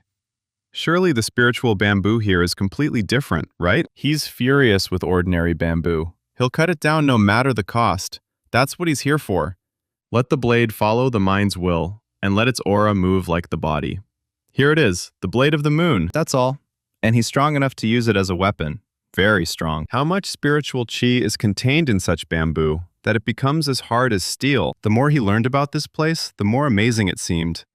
When he looked to the side, he saw a small fox there and was frightened. What the heck, it's Foxy, right? When did he wake up? No. How long has he been here? The ruler knows he is distracted by spiritual deception, but he should have noticed that Foxy had arrived. It's better if he leaves. Does he really want something from him? Don't let your guard down, Jung Ha-jin. It may be cute, but it's still a creature from a lonely bamboo grove. It's not bloodthirsty, but you have to be on your guard. No, his hypersensitivity tells him everything is fine. He's so small, he thinks his attacks won't do much harm if he does decide to attack. The young owner thought he could pet him a little, but no such luck. The fox bit his fingers. He really got it. Of course, because he's the famous Chung Ha-jin. His spiritual chi is amazing. Yes, it's very strong. It wasn't easy to cut it down. The young master said he even had to use his sword aura. The cut was unnaturally smooth. What a stunning sword aura. Could he do the same even if he had a better blade? The young master said he was tired of it all, but Dungpil interrupted him, asking what about the little fox? He followed him all the way here? What a strange little fellow. He found him sleeping in the center of the grove. The young master said he almost bit off his finger when he tried to pet it. What? The bite mark disappeared. Is it because of the spiritual chi? How dare he bite the young master? He can't forgive him so easily, after all. He hurt him. Now he even attacks animals? The owner ordered him to calm down and come to him. He was too big to carry back, so they would clean him right there. The man said okay, he would help the owner. Limitless technology. Always fascinating to watch. In an instant, all the impurities disappeared, and the air around became clear. This means not only that he has a unique technique, but also that he has a deep understanding of chi techniques. The more you observe the gentleman, the less he resembles a 20-year-old youth. He resembles a seasoned fighter who has lived for decades. It's done! Now, the juice of this spiritual bamboo is the best elixir. Well done, young master. The gentleman said it was no problem. Let him drink first. What? How dare he consume something so precious? Hasn't he gotten tired of being so obedient yet? That's different. It would have been better if he'd had a drink. He did everything without Donpil's help. Will he really be like this until the end? They're on good terms, so let him stop being so cold and drink up sooner. Donpil has saved his master many times, and he fully deserved it. In fact, he should be ashamed. The master should give him everything, but he only gives half. The man is stuck in such a lousy place because of the gentleman. He did a good job, that's what he says. Donpil said he would protect his master until his last day of service. No danger would touch him, unless it came through the servant's corpse. The young gentleman asked if he could finally stop and just drink it. Even after his duty was fulfilled, he would never forget this service. He would remember it for the rest of his days. He, Ma Dongpil, is obliged to return to the elder's court as soon as they leave this place, but in his heart he is always, "Idiot, let him drink it already, please. The owner wants him to swallow it." The gentleman heard something approaching. "Excuse me, what's going on?" How would the gentleman know? All the creatures of the lonely bamboo grove gathered around them. Looking at Dongpil, the gentleman asked if he had memorized the layout of the area. The man replied, "Of course, what a diligent boy. Okay, they better hurry." Then his gaze fell on the fox cub, who was sleeping peacefully, curled up in a ball. He was still there. Is he sleeping, despite all this chaos? God can't just abandon this little guy after following him for so long. The boy picked up the fox cub, threw it into Donpil's arms, and ordered him to hold it and run. He was to stop them. Okay, let those idiots come to him. The man shouted at the gentleman to go ahead while he blocked their way. But the young gentleman said that when he spoke, they should just listen to him. Having struck him, Donpil flew back several meters, along with the fox cub. Such a powerful blow. Incredible martial art. Triple heavenly expansion strike.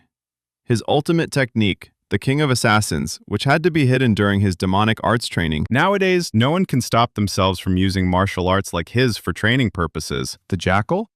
He's gone? The master of the lonely bamboo grove has abandoned the spiritual land and gone away? Why?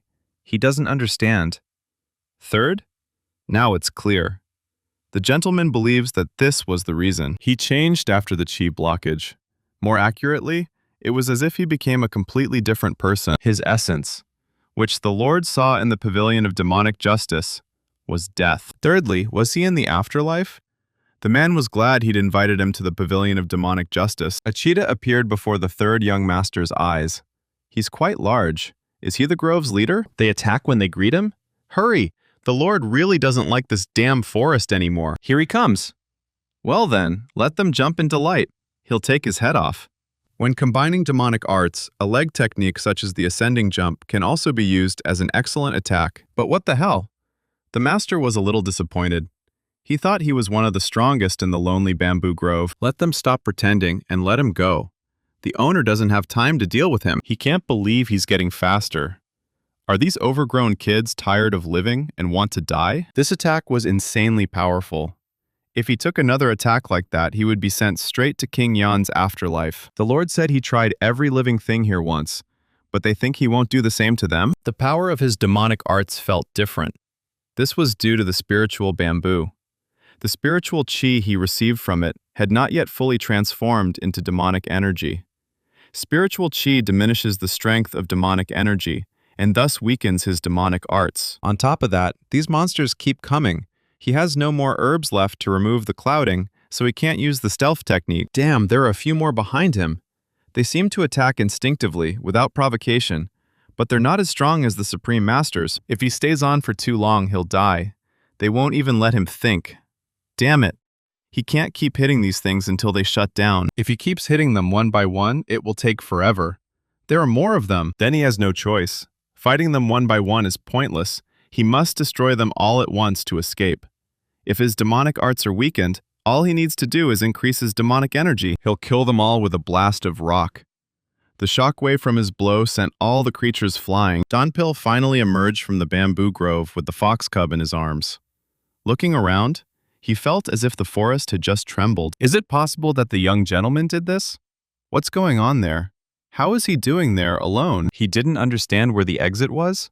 Sir was definitely heading in the direction he came from. Damn, was it because he was moving too slowly? After using such a powerful demonic art, His legs felt like they had become a ton heavier. They need to get out of here as quickly as possible. Otherwise, they might run into other creatures. There's no moisture in this bamboo at all.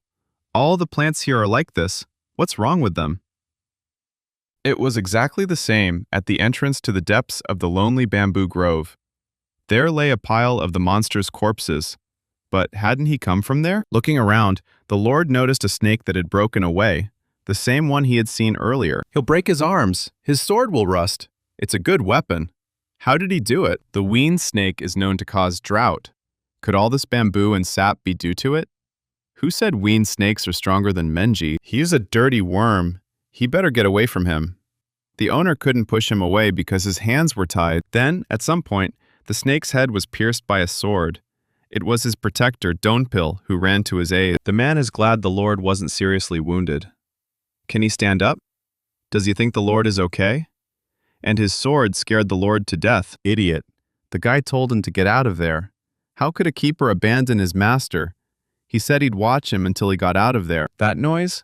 They arrived faster than he thought. Damn, there were more of them. Had they been following him for that long? The young gentleman asked Donpil how far it was to the exit. Someone said about 2 kilometers. It was too far to run. They would surely catch up. He'd have to be there if he wanted to get out.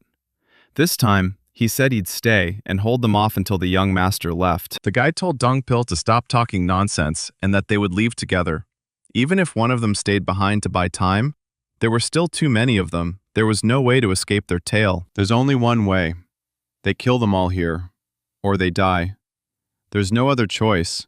They have to do it. The master suddenly remembered his last words. Does Jung Ha-jin know what life is? He replied that he didn't. He's always existed as someone's tool.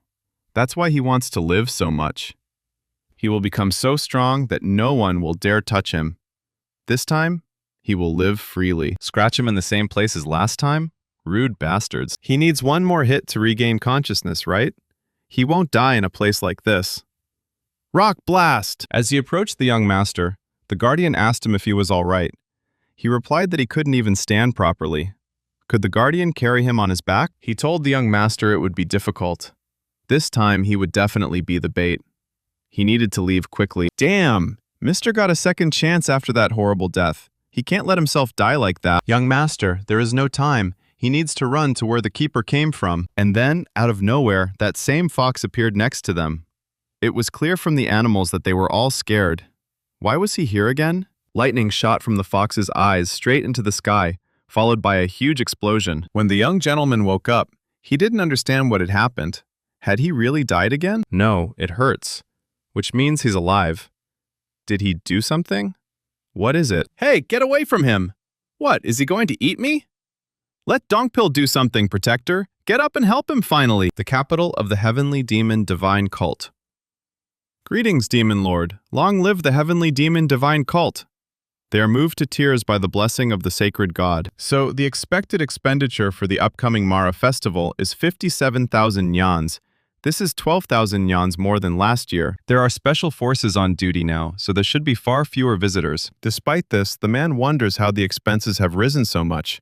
He would like to hear an explanation, a master of religious inner enlightenment. The teacher said she would clarify this. It was confirmed that 4 of the 7 demonic cult families would be arriving during the key year. The 7 demonic cult families were the school's renowned protectors, who had protected it for hundreds of years. Therefore, she believes it is only fair to show them the cult's respect and generosity. The religious inner enlightenment of the divine cult of the heavenly demon, So Young-shim. History shows that respect for this cult continues to this day, and will continue for another 1,000 years. If family heads attend the ancestral feast, they are honored by celestial spirits personally created by the Demon Lord. The cult's respect and generosity are expressed through the Lord, not through money. Therefore, he orders them to curtail their anticipated expenses. So Young-shim said she understood. The girl hadn't looked into the matter deeply enough. She apologized for her shortcomings and would submit a new report tomorrow before lunch. The clerk said these were all the progress reports from internal and external departments. Good job. He thinks the first one is still training. He hasn't left the 3rd hall of the guardian demons yet. Understood. Let the second one begin. Second young master of the heavenly demon divine cult, Kwan Pyong. The master asked him if he planned to return to training. Martial arts had already become an integral part of his daily life. He felt there was no point in engaging in closed training until the time was right, until the next stage of change. He is so confident in his martial arts in front of the Demon Lord. What courage! There's no need to teach those who know where they are. Let them do what they want. To hear this from someone who judges martial arts so harshly, a true blessing. Aside from the first young master who is still isolated, the second one might be a better candidate. He's not the same as he was a couple of days ago. He must be working a lot. Thanks, but it's late. If he wants to surpass others, he'll need to dedicate himself even more to training. But even then, mastery will be difficult to achieve. The young man said he'll keep that in mind. Don't panic. His teacher always told him to dedicate himself to this. Right now, he shouldn't focus on martial arts, but on finding followers. You just need to keep doing what he's doing. 5 young mistress of the heavenly demon cult. Ju So-yeon. Okay, there's a limit to how much martial arts can enhance your talents. After the meeting, have him walk with the master here. Let him choose one of the 10 great demonic arts. The girl said she would never forget his gratitude. He simply praised her. Should he change his plan? When will 6th return? Presumably he'll attend the festival of Mara with the patriarch. He feels like his master is neglecting his health. He feels sorry for him. 7th young master of the heavenly demon divine cultivation, Jae Yo-ming. Cults are no place for spoiled children. She wouldn't be in this state if she were stronger. The master ordered her to work harder. Then he asked her if she was afraid of death. The girl said no. He never taught any of them to rest. If they truly wanted to become stronger, let them push themselves beyond their limits. 3rd, he's late. Let them tell him to come in. 3rd, young Master Sarion is summoning the sacred god. The 3rd brother? He recovered, but they heard he'd lost his martial arts. Has Sirion already emerged from the lonely bamboo grove? Greetings, my lord. It has been a long time, Demon Lord. What powerful and brutal demonic energy. How long had he been training for this long that he was so seething with demonic energy? Excellent. This is the highest praise the Lord has ever given. Everyone was surprised. The Demon Lord asked how he liked the lonely bamboo grove. Was it a good place to get some fresh air? The gentleman replied that it was surprisingly quite fresh. He thinks he's experienced enough strange things to last a lifetime. He invited him to come with him. Why was he asking him to come with him? Was the boy too harsh?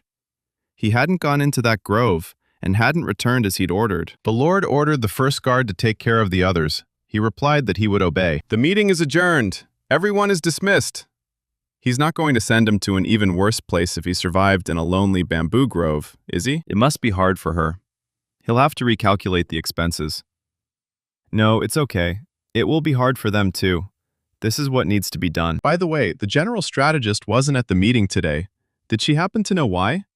The girl replied that she didn't. After all, he's always busy. Although she doesn't think it's related to the Mara festival, she heard that Northern Traditional Schools recently launched a very interesting initiative. She thinks it's probably because of that. In the North? Wherever they were from, he'd never met a sane person who complained about being part of the traditional grid. They were probably doing something pointless again. That must be tough for the general strategist. Anyway, what happened to the 3rd young master? This was the first time the man had seen a demon lord give such a high appraisal.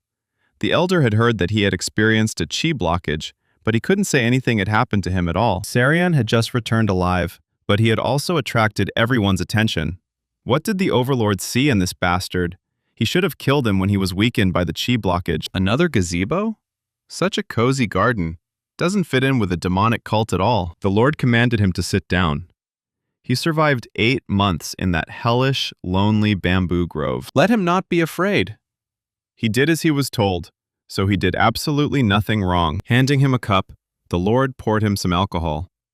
When was the last time he drank it? He still needs to learn the Black Dragon Mountain movement technique. What is that technique? He can't even ask in this situation. What the hell is he talking about? The owner can't even have a drink. It's too awkward. He added something to his real demonic skills. Did he see his fighting skills? It looks like a Buddhist martial art. He can tell just by looking at it. The Overlord knows he is strong. But can he really see through martial arts? Maybe he's angry because I changed the true demonic arts without asking. What will he do now? He'll be sent to a place far worse than a lonely bamboo grove. Good work, he's impressed. He praised him for not being able to easily create a martial arts technique that surpasses the 10 greatest demonic arts. It's difficult, but right, he had to think about it. He was embarrassed by his master's unexpected praise. The demon lord asked him how he came to the art of Buddhism. The boy replied that he had tried many things, but found this to be the most suitable for becoming stronger. The results were quite good. He hadn't thought ahead. What now? He agreed that demonic arts might lack power and influence, but as a foundation, they were the best technique of our cult. If Sarion had thought about it more carefully, he wouldn't have had to combine demonic arts with other arts. He placed the flower bed where the tree should have grown. Let the old man pull himself together. Didn't he say the kid was an excellent student? Why is he scolding him now? But never mind, he's doing just fine and can go. Excuse me? He poured me a drink and now he wants her to leave? Why the hell did he even invite me here? He's chattering about his martial arts. Couldn't you just send a letter? Well, if he stays, the Lord might start asking about things. Better get out of here. Sirian said he would go then. Pointing to the bottle, the master said he could take this with him. It was a reward for a job well done. Who would have thought he would incorporate Buddhist art to create something new? This amazed him again. It's not like he could have known about the great demon's difficulties. It's just a coincidence. Third, will you ever surprise me again? If so, this winter will be interesting. He can't breathe next to the Lord, and the more he thinks about it, the more terrifying it seems. He's the boss, and he's giving me a half-empty bottle of liquor instead of a full one. Wait, that's the drink of the 6 heavenly spirits. 6 what? Don't Bill knows it's a question mark, and it tastes quite good. The guard asked him if he knew about the 6 heavenly spirits drink. Only the most respected cult masters can drink it. The demon lord gave it to you personally? Yes, but what's so special about that? The 6 demons drink is a high-class cult spirit, drank and still drank by all the demon lords. It's a special drink given to those who have accomplished great deeds. Just the opportunity to drink it is already a supreme honor and a glory. Plus, it was made by the demon lord himself. That's something you can't buy for any amount of money. And he's a true fan. He understood everything. After which, he suggested they have a drink together when they return. No, once Don Peel escorts him to the residence, his service will end. He must return to the Elder's Court. He was honored to serve the Lord. So, the man doesn't want to try it? Well, I think he'll drink it himself. Young master, please, let him think about it, the elder said. He's finally back. It's great to see this place again after so many years. What? How did he get here? Well, he's the one who let him out of the forest, so he'll take care of him. The young master said this was their home now. Let's clean up and relax in a warm bed. He hadn't seen Anhwa for a long time. What if she saw him? What was that ominous aura? Someone was here. Judging by the smell, they left some time ago and headed here. How dare they hide in his residence? Who are these people? Anhwa asked if the young master had returned yet. The master replied that yes, he was home. The divine teachings were indisputable. All demons had fallen at his feet. Anhwa greeted the third young master. Was this really necessary? Let him rise. He's back. The girl heard that something bad had happened to him in a lonely bamboo grove. She must have been waiting for him, but he didn't even remember her. The gentleman replied that he was fine, but the girl seemed to have lost weight. She said she was fine. She was just a girl who was happy to see him safe and sound. Even though he'd been gone for 8 months, he was still as clean as ever. Yes, Anhwa came every day to clean, and he could come back any day and feel comfortable. If Anhwa is okay, they're just watching. Young master, I still need to heat up some water since I just heard you returned. It won't take long. Does he want to eat first? The gentleman said no. He wanted to wash himself first. He couldn't wait to wash away all the dirt from the lonely bamboo grove. Okay, she'll let him know when it's ready. It's great. All the tension is gone. But he can't ignore someone's presence. Was it him? The one who had been spying on him during the meeting. The one who had caused the blockage of his chi. Fourth young master, Hong Imun. It would be troublesome again. First, they needed to figure out how the heavenly demon divine cult worked. Now he knows the demon lord is in control. With so much information, he has no control. He can't predict what the overlord will do, so he's out of the question. We need to figure out who we can turn to for help. Then he will win them over and gain the right to enter and leave the cult at will. Thus, one day he will be able to leave and become free. At least there's good news, because he's the great demon lord's third disciple. No one should know what he's up to, but his high status should serve him well. He'll climb the social ladder, and then have fun. The healer told the young gentleman he should smoke less for his own health. He'd barely smoked lately. He'd quit when the time came. The doctor said it was good. Could he ask why the Lord had withdrawn the men from the third young lord's residence? 4. The young gentleman can be understood, but this time he sees no reason for his actions. He simply continues smoking instead of finishing what he started. The young master replied that he didn't know. He didn't know how Syrian would react, so he had to order them to return. But he already foresaw his reaction and planned everything, right? Yes, he thought he knew, but he was wrong. The young master admitted he was wrong? What is he talking about? Today at the meeting, he saw Syrian for the first time since the incident with the Chilok. He's changed a lot, and he's become much better. The master doesn't know what happened in that lonely bamboo grove, but it seems he's regained his skill. However, that wasn't the reason he deviated from his plan. He looked like the Syrian he'd always known, but it felt like he was looking at a completely different person, as if he'd become someone else. His gaze was fixed on the young master, as if he knew everything he had done. The master didn't do this because he had regained his mastery and become a little stronger. He simply needed to rethink everything he thought about it. Lies. He's lying now. He's clearly puzzled by the third young master's changes. The master asked what his subordinates were doing after his orders. The healer replied that he was complaining about deviations from plans and asked what he should do. Hong Moon ordered them to be given some coins. They're obsessed with money, just like Sedion, so everything will be fine if they get some. There's no point in attacking Syrian now.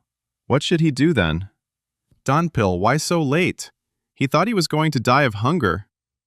Looking at the full table, the keeper asked, "What is this?" The main gentleman replied that Anhwa had prepared everything, and that she should sit down quickly. The girl asked the young gentleman if he was sure she could sit there with them. Shouldn't she eat after him? Syrian asked her what was wrong, and ordered her to stop talking nonsense and just enjoy the delicious food. The host said they would all eat together. They could begin. Pouring the drink into glasses, they began eating and drinking. After a while, the drinks ran out. Dumpil was a little drunk. Maybe they should stop? The man replied that he was completely sober. Anhwa, could you get some more drinks? After the girl left, the young master decided to talk to Dongpil. Donpil would allow him to ask one thing before the drinks were served. The guard replied that he could ask. The gentleman wants to meet someone who knows everything about the work and connections within the organization. Does he have someone in mind? Donpil said there were a couple. He'd heard that the army's chief strategist general had a lot of information about it, but meeting him would be difficult. Okay, so who else could he talk to? A master of religious inner enlightenment. The young fourth gentleman asked the healer to send Mei a letter to the master of religious inner enlightenment, So Young-shim. He should tell her that he invites her to dinner tomorrow for a conversation. The healer told the young master that it could be dangerous to engage with her so spontaneously. Knowing her character, one might have assumed she would try to avoid interfering in a conflict between her students. He might anger her if he rashly asks for her cooperation. If she lives with an enemy in the form of a master of religious inner enlightenment, she will do great harm to herself. He knows, but he'll have to take a risk. Now that the lynx is transformed into a snake, he needs to change weapons. The young master drank so much last night. What an unusual night it was. Wow, he's incredible. As expected, not everyone can become a demon lord's disciple. Excuse me? A cult organization? So he's talking about personal relationships?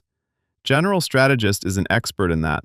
After all, he is the head of the army of the cult's most powerful faction. However, it's difficult to arrange a meeting with him unless he's the overlord, especially lately. They say he's very busy right now, so meeting him will be difficult. They, the Elder Court, are pretty good too. After all, they're the ones protecting the Demon Lord and the cult. They are the best organizations of the heavenly, demonic, divine cult. Okay, that's clear. Is there anyone else who knows the details of the relationship? Young-shim, the master of religious inner enlightenment, is definitely good at this. She is responsible for the internal movement of money in the cult, and therefore has enormous influence. Since she is in charge of finances, she probably has a lot of information about human relationships. But he doesn't think she'll just tell him anything, because disseminating information containing personal opinions is illegal. But why is he asking? Young master, maybe it's him. At that moment, Anhwa brought drinks. So, the master of religious inner enlightenment, So Young-shim. As Dongpil said, she won't be easy to deal with. The person in charge of finance has a lot of authority. If they approach the matter recklessly, everything could go wrong. But the fourth openly sends his subordinates to him, even within the cult. He was mistaken in thinking he would return to a safe life once he left the lonely bamboo grove. Whether he's in a cult or not, there will be those who will persecute him. He needs people who will support him and be on his side. In his past life, he learned what happens when you fight alone, without friends. Looking at the gentleman, she wondered if she would ever finish cleaning this place. The gentleman is tired. Is it because he has so many thoughts in his head? What a mess. He shouldn't leave so many traces. Young master, Donpil is there to see him. When the man ran in, he greeted the master and saw from his footprints that he had been practicing. This is the sword the Lord spoke of. It should be the same length as the one he used before. It was just a small wave. Excellent. Brought him quite a nice piece. Well then, he's going. Donpil asked where he was going. The master replied that the time had come. He was going to build his future. What? What was he talking about? Looking towards Donpil, the gentleman offered to join them if he was not busy. A high-class pavilion. A pavilion of spring flowers. He is there, a master of religious inner enlightenment. Please let it pass. He asked for the best dishes, but he didn't know if she would like them. She runs the spring flower pavilion and knows exactly how good the food is there. He understood. He didn't know that he had invited the owner of this place here and was playing the role of host. The girl asked why he had called her here. The master replied that there was no particular reason. He simply wanted to treat her, since she always works so diligently for the cult. Soyeon Shim. She is a woman who spent a decade on the battlefield of the divine cult and rose through the ranks to become a master of religious inner enlightenment. She's trusted, and she knows her worth. We need to tread carefully. It's not easy to arrange a meeting with her as the chief strategist. The hostess said the staff had left, so she was listening. Why did he really want to see her? The young gentleman said he needed her help. He asked her to offer him her hand. Interlude. The girl thanked him for the drinks and said she'd see him later. He asked if his request bothered her. She said that wasn't the issue. She didn't take sides when it came to candidates.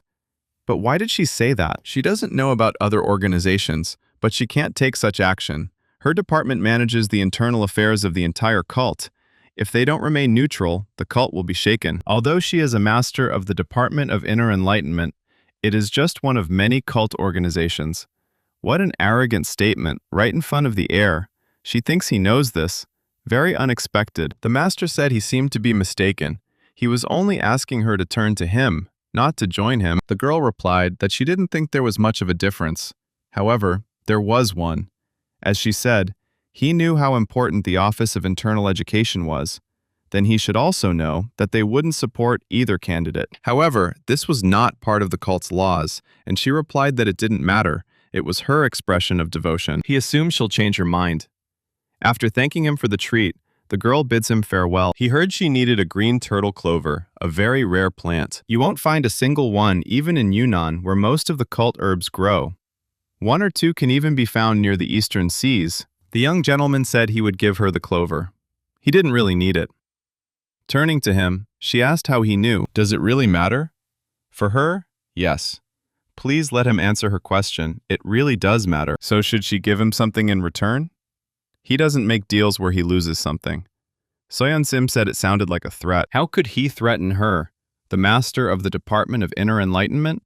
He was simply in a difficult position, so he could only hope she would understand. For successful negotiations, one must offer something that will benefit the other. He believes four-leaf clovers and green turtles are good examples of this. What does she think? After thinking for a moment, the girl said that she would listen to him first. Let him say whatever he wanted. The young master said that wasn't true. It could even be considered a friendly favor. He'd like her to simply give a secret order to a servant. Does she happen to know a servant named Manhwa? She works at the third young master's residence. Please have a report on the activities of the three for 3 months. Every day if she can. Is he planning to do something to him? The master thought she wasn't asking unanswerable questions. The girl said he'd asked for the difficult favor first. Is it too complicated? Yes, it is. If she is caught reporting on his daily activities, does he know what will happen to Soyeon Sim? All she has to do is not get caught. The owner said it was risky. It's not that risky. Just tell her to do it as usual. All she had to do was send a short email at the end of the day. So said it sounded easy, but it was. The young fourth gentleman said that even if there was a problem, the solution would be simple. What? The truth would be as empty as tobacco smoke. So if she got rid of the pipe, No one would ever know who was smoking it. The girl said it was too much for her anyway. Enough of this brazen lie. She's not lying, she just has no idea what kind of person Manhwa is, and she can't force her to follow someone. Then let her just send someone else. Someone she can trust. But the fourth lord, something like that. Don't even tell me you can't do it. He knows damn well he can do anything if he wants. He asks one last time. Is she in? Silence is consent, right? Okay, they agreed. Suddenly, their conversation was interrupted by a third young gentleman. How long have they been talking about this? There's nothing to drink. Patience is running out. He only has bottles of cheap wine, and the goblets are empty. Third lord, what is this bastard doing here? Smiling, he asked if they would spend the whole night swilling from the same mug, or would they prefer to drink with him? The master said it took them a while to find them. He wondered and wondered, but they were there all along. May the demons forgive him. Greetings, young master. The guy said she could relax. What's going on? He told him not to let anyone in. The third young master told him to calm down. He wanted the master of enlightenment. She's talking to me now, brother. Doesn't he think it's impolite to burst in so suddenly? The host asked if I'd like to share the rest of the evening with him. He just ignored me? The girl apologized to the young lord, but her consent to dinner had already gone to the fourth lord, so their meeting wasn't over yet. Looking at him, Soyeon-sim couldn't figure out what he was planning. Wasn't there some kind of four-leaf clover involved? Everyone stood there, wondering how he knew about it. The master said that there are usually only a few reasons why someone might need it. Firstly, it is necessary in cases of excessive depletion of yang energy to quickly reduce yin concentration. Secondly, it is necessary in cases of disruption of the 9 yin meridians. Either way, both cases can be resolved without any problem using common herbs. However, a situation may arise in which four-leaf clover may prove absolutely necessary. Perhaps you know someone with blocked qi due to trying to learn to develop yin. The Lord doesn't know his condition, but unless he's on the verge of death, there's no need for clover. Using it could only make things worse. This will not only reduce the yin concentration, but also damage the yang state. The master understands her concern, but she must believe it's not worth it. Soyeon-sim couldn't believe her eyes. She couldn't understand why he was so kind. Could this really be the third young lord? Was your brother eavesdropping? He's not sure if that's right, the young master said. Is he crazy?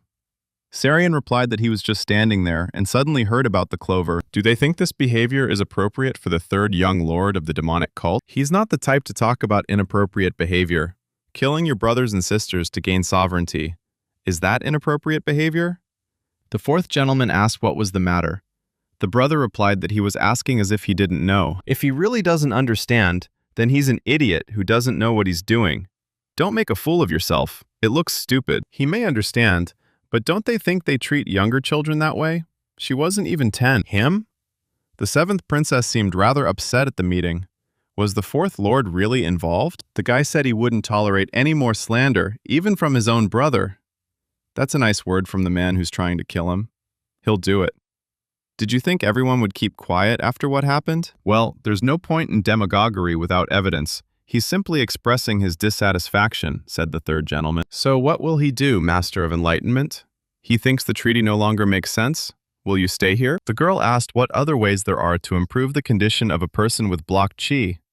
The Bloody Soul Pavilion says to just observe. Doesn't she know he faced this problem himself and successfully solved it?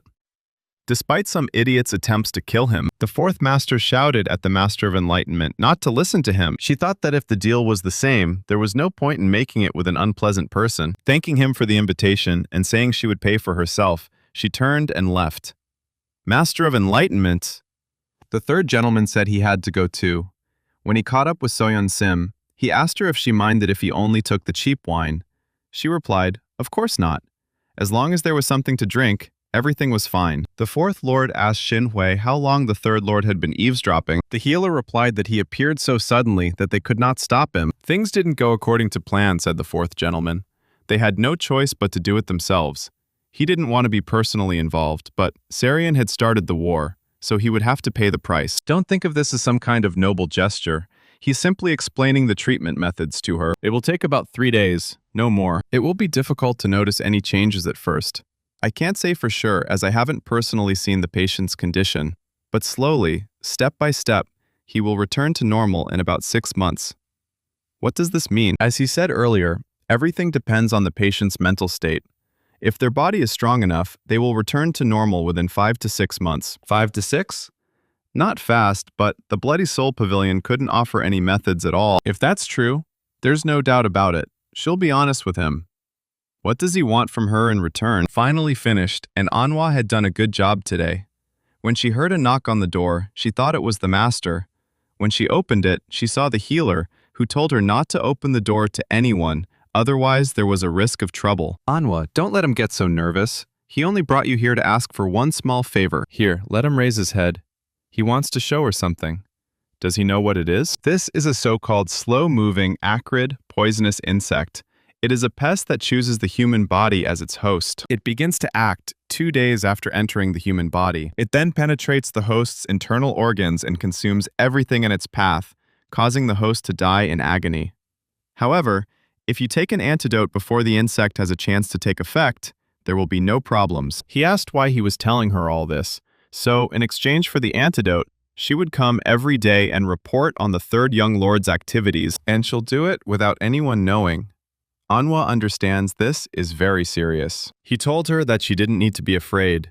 If she followed his orders, she wouldn't get hurt. She could even lose her sight if an insect accidentally gets into her eye. Okay, let her open her mouth. Please let the young master have time to save her. Seoyeon Sim asks the gentleman what he wants from her.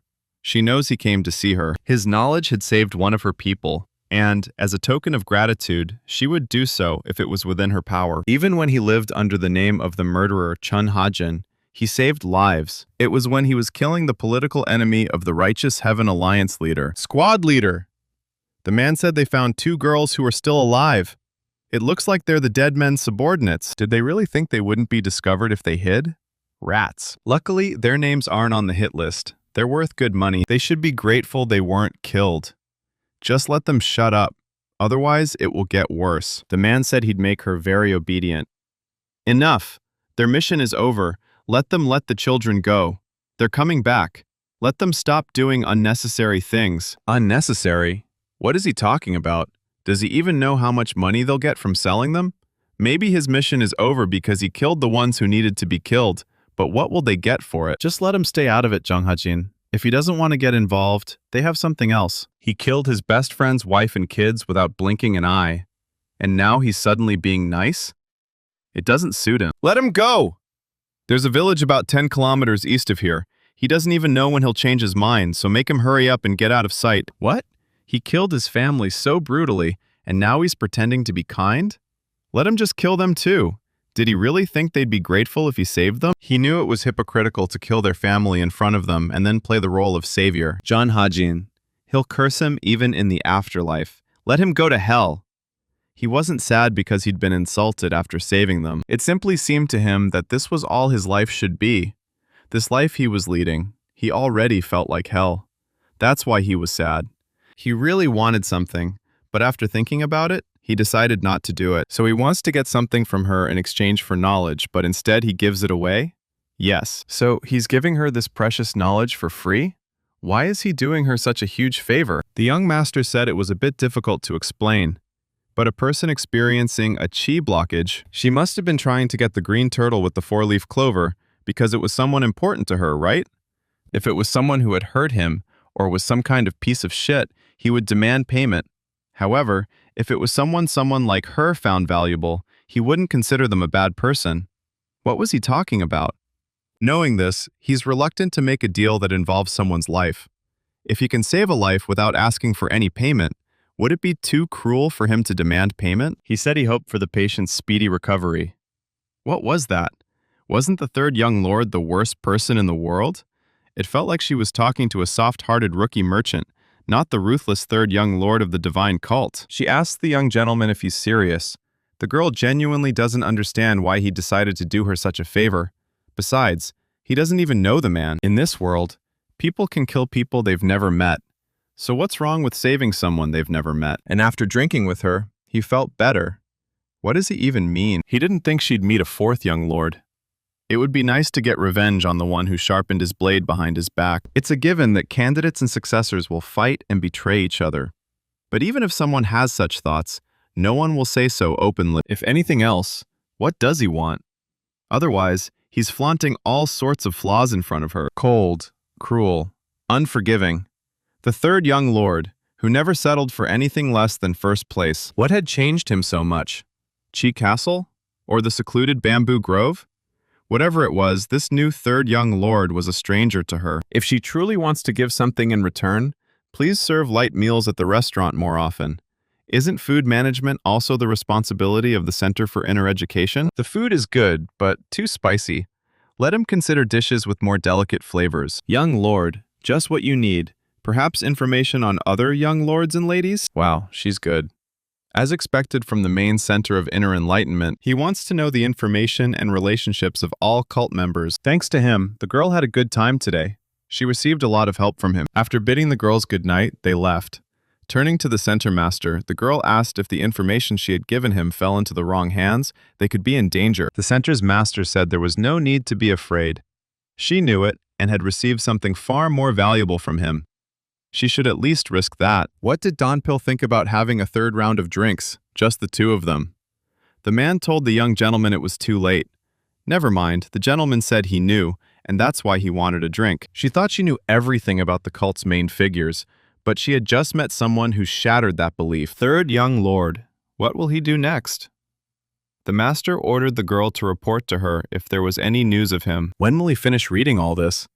Extensive documents from Soyeon Shim, detailing the traits of the main cult figures and their secrets. Of course, he perceives this information with a certain degree of conventionality, since these are only subjective assessments from one point of view. But even if even half of this is true, it's really interesting. At first glance, this appears to be a vertical organizational structure, in which all entities are loyal only to the Demon Lord's orders.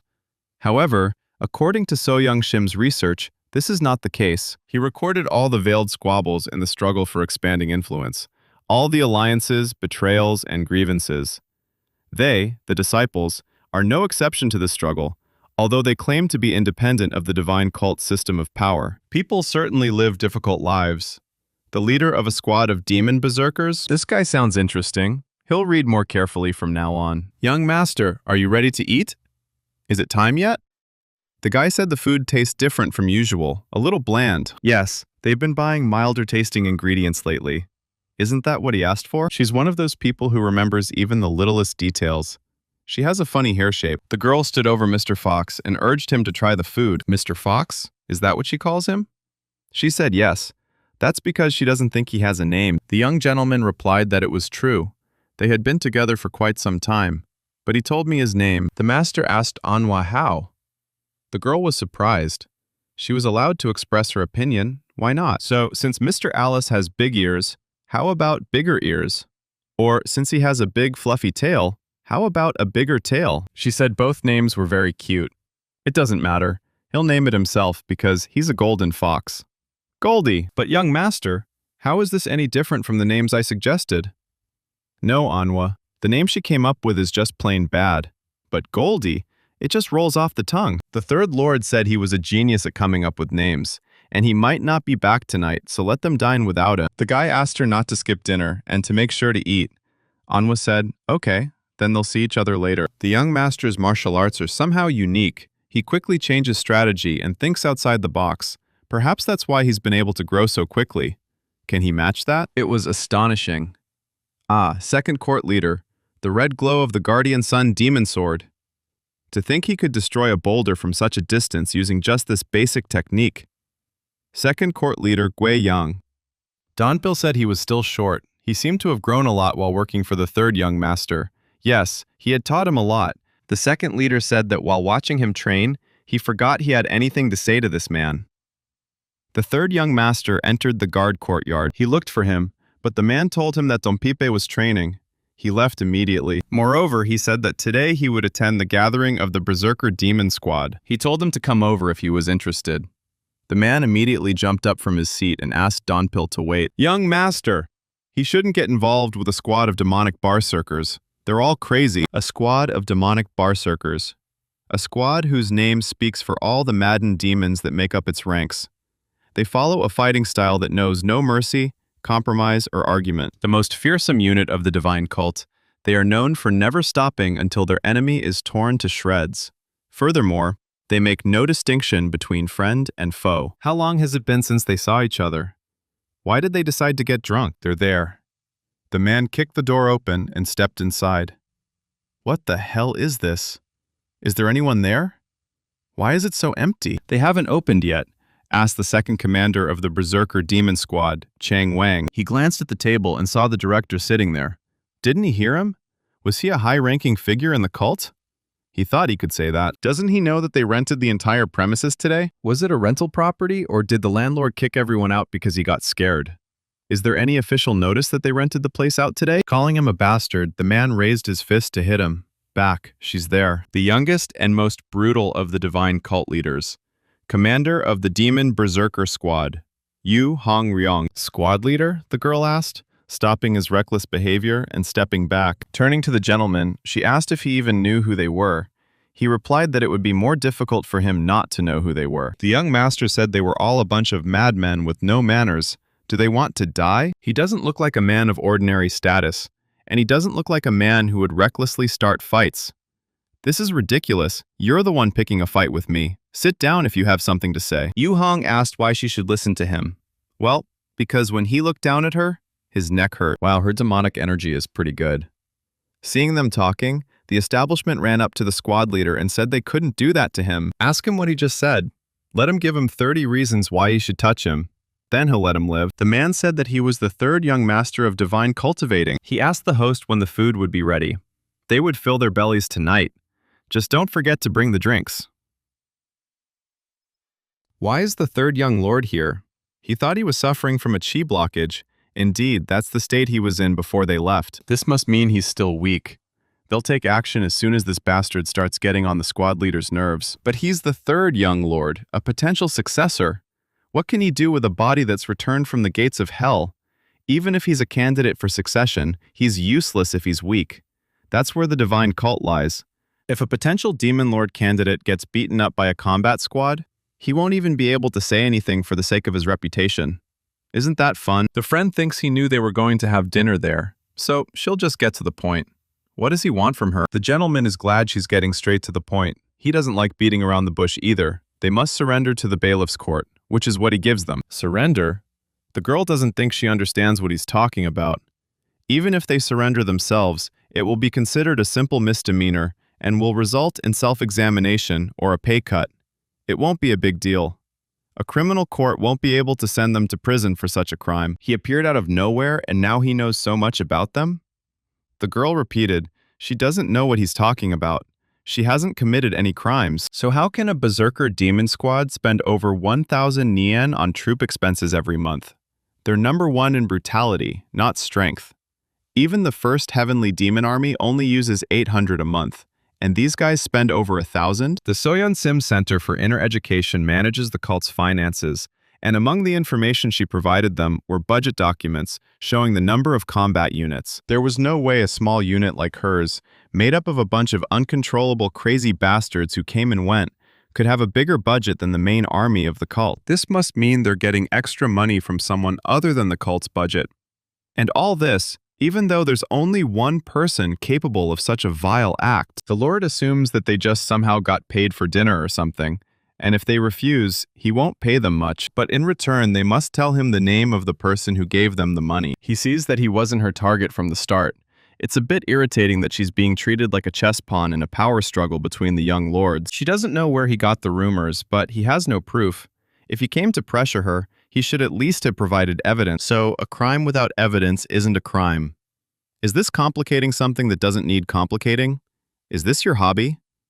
The third young lord is the one who complicated everything. She distributed all the money she received from the fourth young lord among the members of her squad.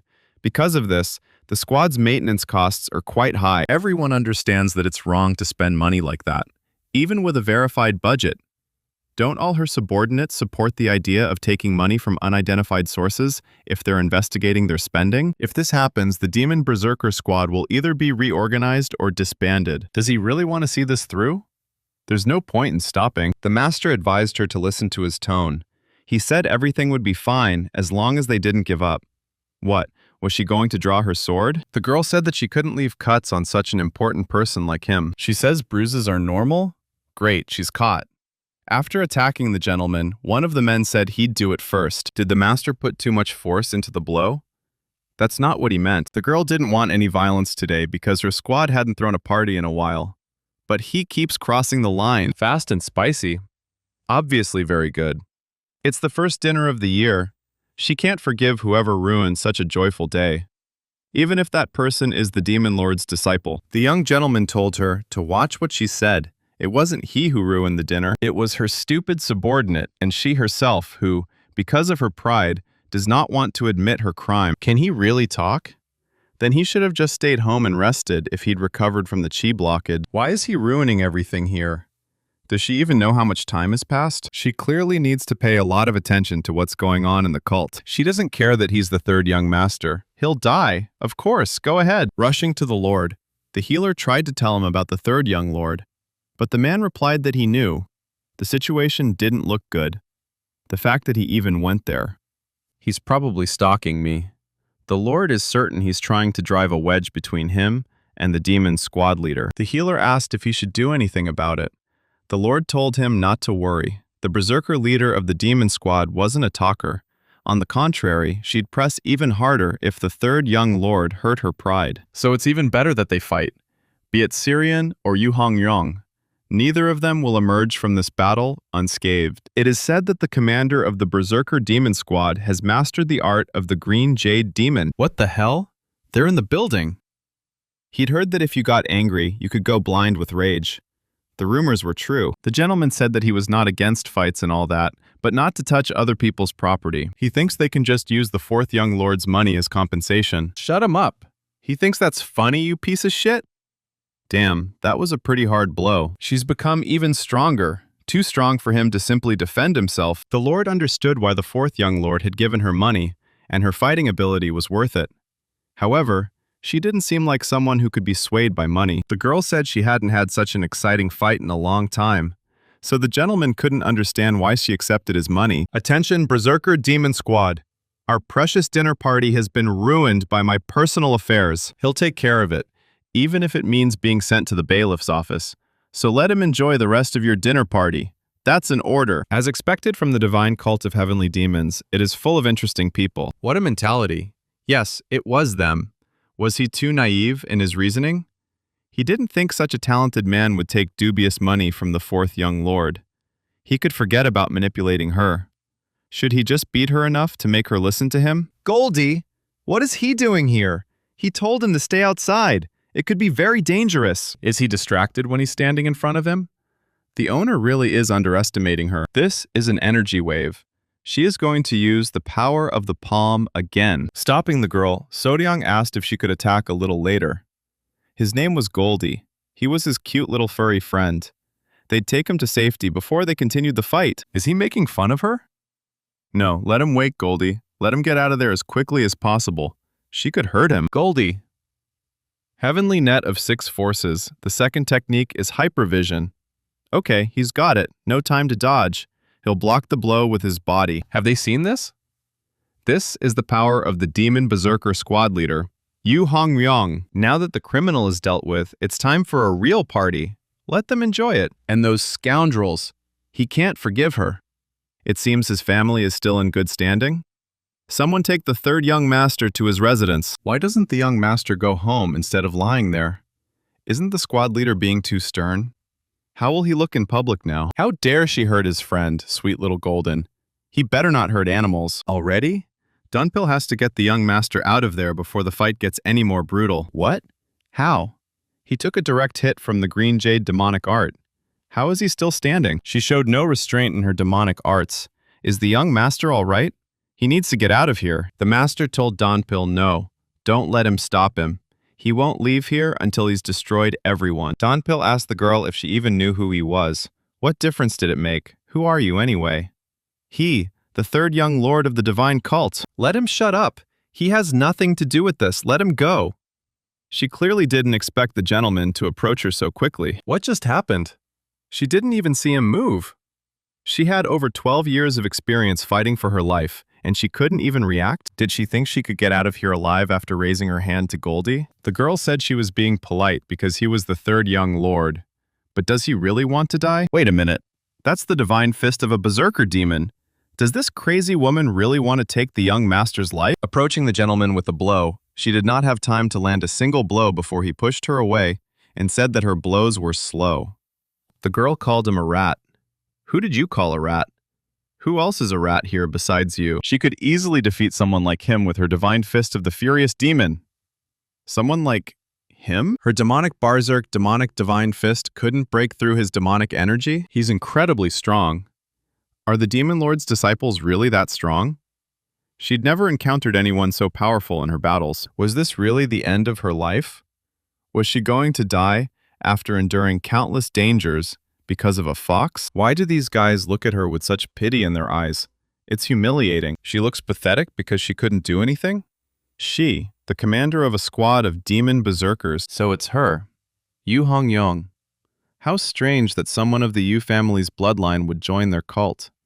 The family was exterminated after the persecution of the divine cult. Be it the 7 families or their side, no one likes her. As long as she could survive, she didn't care how she was treated. After her family's death, she joined a divine cult. She was assigned to a unit called the Demonic Berserk Squad, which was said to be simply a group of people the divine cult didn't care about. And even there, she was ignored as an outsider. She's not going to condescend to him just because he's an adult. On countless battlefields, she killed, and killed again, and again. That's how she survived. Then she had a death rattle with her former squad leader, and finally, she rose to the position of commander of a squad of demon berserkers. The squad of demon berserkers became a family to her, one she had to lead and protect. No one in the sect dared mention their name in passing. But she's going to die here? Wow, look at her. Did she pull herself together after being beaten? The owner admits she's strong. The girl said not to underestimate her. She is the leader of the Demon Berserker Squad, Yu Hongyong. Her sword aura is blue. She is at the level where her sword follows her will. What a magnificent sword! Then, as a martial artist practicing ball control, it would be right for him to also use his sword. The young master understands Hongyong's feelings due to his hypersensitivity. Anger, anxiety, shock, stubbornness. Could it be a sense of honor, loss, or recognition?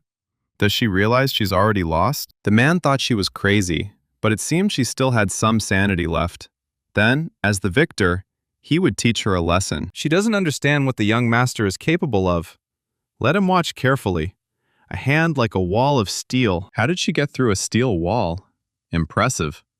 Even though he was rushing through, he still used a lot of dark shadow chi. The steel wall hand is a hand technique from the Chronicles of Myriad Realities.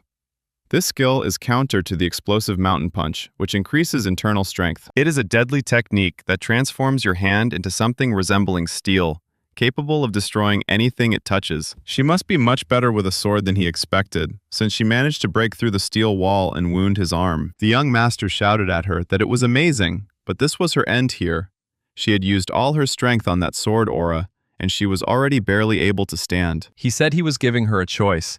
Either she gave in and said she had received the money from the 4th young gentleman, or will he give his life for showing disrespect to the 3rd young master and attempting to kill him? Looking at him with her one eye, she screamed at him to shut his filthy mouth. The man realized she didn't like the idea of someone suddenly coming and telling her what to do. He drew his sword. The young master said he had been rude, disregarding her fragile ego. No more idle chatter. He would end it here and now. After saying goodbye to her, he swung his sword and slashed it across the black bandage over her left eye. The owner told her she'd been acting like a mad dog, but now she was like a docile sheep. He asked why the evasiveness. She replied that she couldn't. Does she accept death? The Lord asked. The losers must die. That's how it is. Every battle she's fought has been decided by the death of one of the participants. She hadn't had a carefree life to regret anything now, on the brink of death. She knew she would one day die by someone's hand, like all those she had killed. And will this happen today? The young gentleman asked. She said she didn't know, and it didn't make any sense.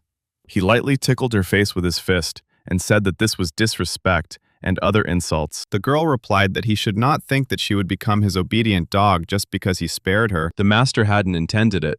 He'd taken the bait himself. He'd intended to use it to pressure the 4th young master, but instead, they ended up fighting to the death. The gentleman apologized and gave the money to the establishment's manager. It should be enough for the repairs. If he'd heard she'd stolen his money, he'd have really killed her. She asked if he thought she was some street hooligan. She wouldn't have done that. The young gentleman shouted that hooligans were holy people compared to them, and called her a fool. He turned to Donpil and said it was time for them to go. They packed up and left the place. The duty officer asked the commander if she was okay. Yun Hong Young replied that, unfortunately, she wasn't. Let her tidy up a bit and order some drinks. There was no need to finish dinner. The guys were still waiting. She thought all the young gentlemen were vile swindlers, but this third one was anything but. How dare he even call her a fool? He himself was an idiot, possessing only brute force. How did Soryang know? He was sure the transfer of money to the commander of the enraged demon squad had remained a secret. They say all secrets come to light. But this secret wasn't supposed to be revealed so quickly. The only one who could have known about this was that beautiful girl with big eyes, the Master of Enlightenment. She said she wouldn't interfere in the heirs' quarrels. But will Soryang be able to change her mind? But it doesn't matter anymore. Soon, no one will see him. And it will finally be over. His incense, filled with concentrated deadly poison, will blow smoke into his lungs, which will paralyze his body, and he will die in agony. It's terrible that the seventh young mistress hasn't recovered. She hasn't even eaten today. This is very bad. Now she can't even sleep without this incense. The maid was ordered to light a candle at the bedside of the third young master while he slept. But what is this? The man told her not to ask too many questions. Let her carry out this task. But how can she put something by the young master's bed if she doesn't even know what's there? She can't do that. In this case, the parasite will begin to act in her body within 2 days. If she doesn't take the antidote in time, she will suffer unbearably. It's not whether she can or can't. She has no choice. She has to do this if she wants to live. "Manhwa!" the master shouted. The maid asked why he had called her. He had asked for some food for the golden boy. She nodded and said she'd bring everything right away. The man found this odd. Manhwa had been looking a bit tired lately. After gently stroking the fox, the master told her to wait a bit. He didn't understand why he had been so upset. He was so attached to it without even realizing it. And this chi? It was as if they were connected to him. No, that's probably complete nonsense.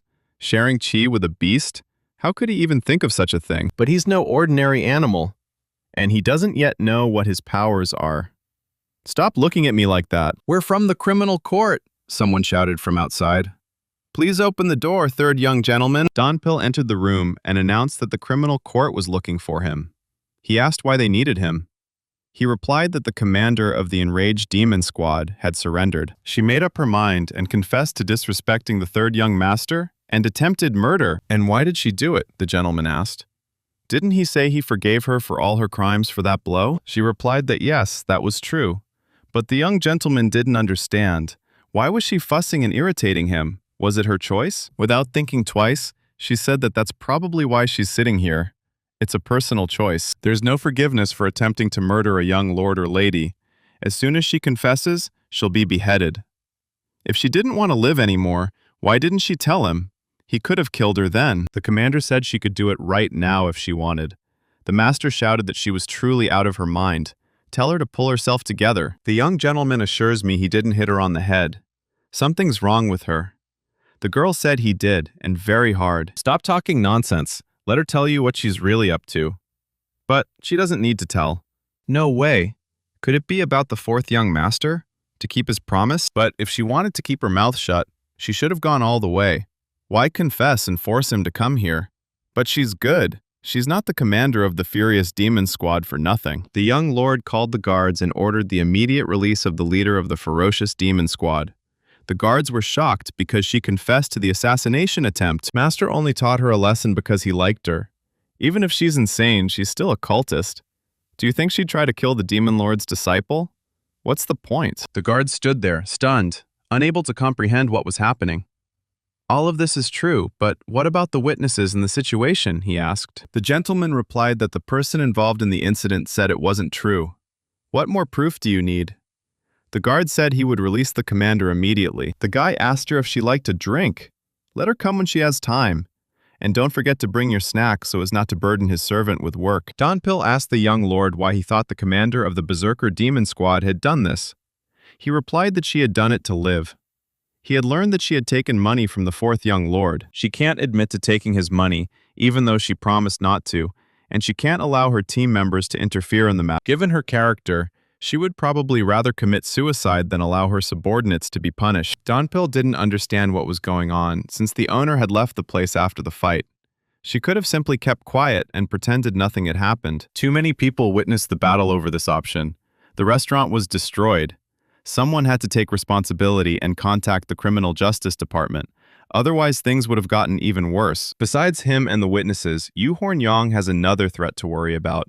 The fourth young lord, Hong Aemun. She fought him, and if the incident had ended like this, the fourth young master would have thought Xia had sided with him.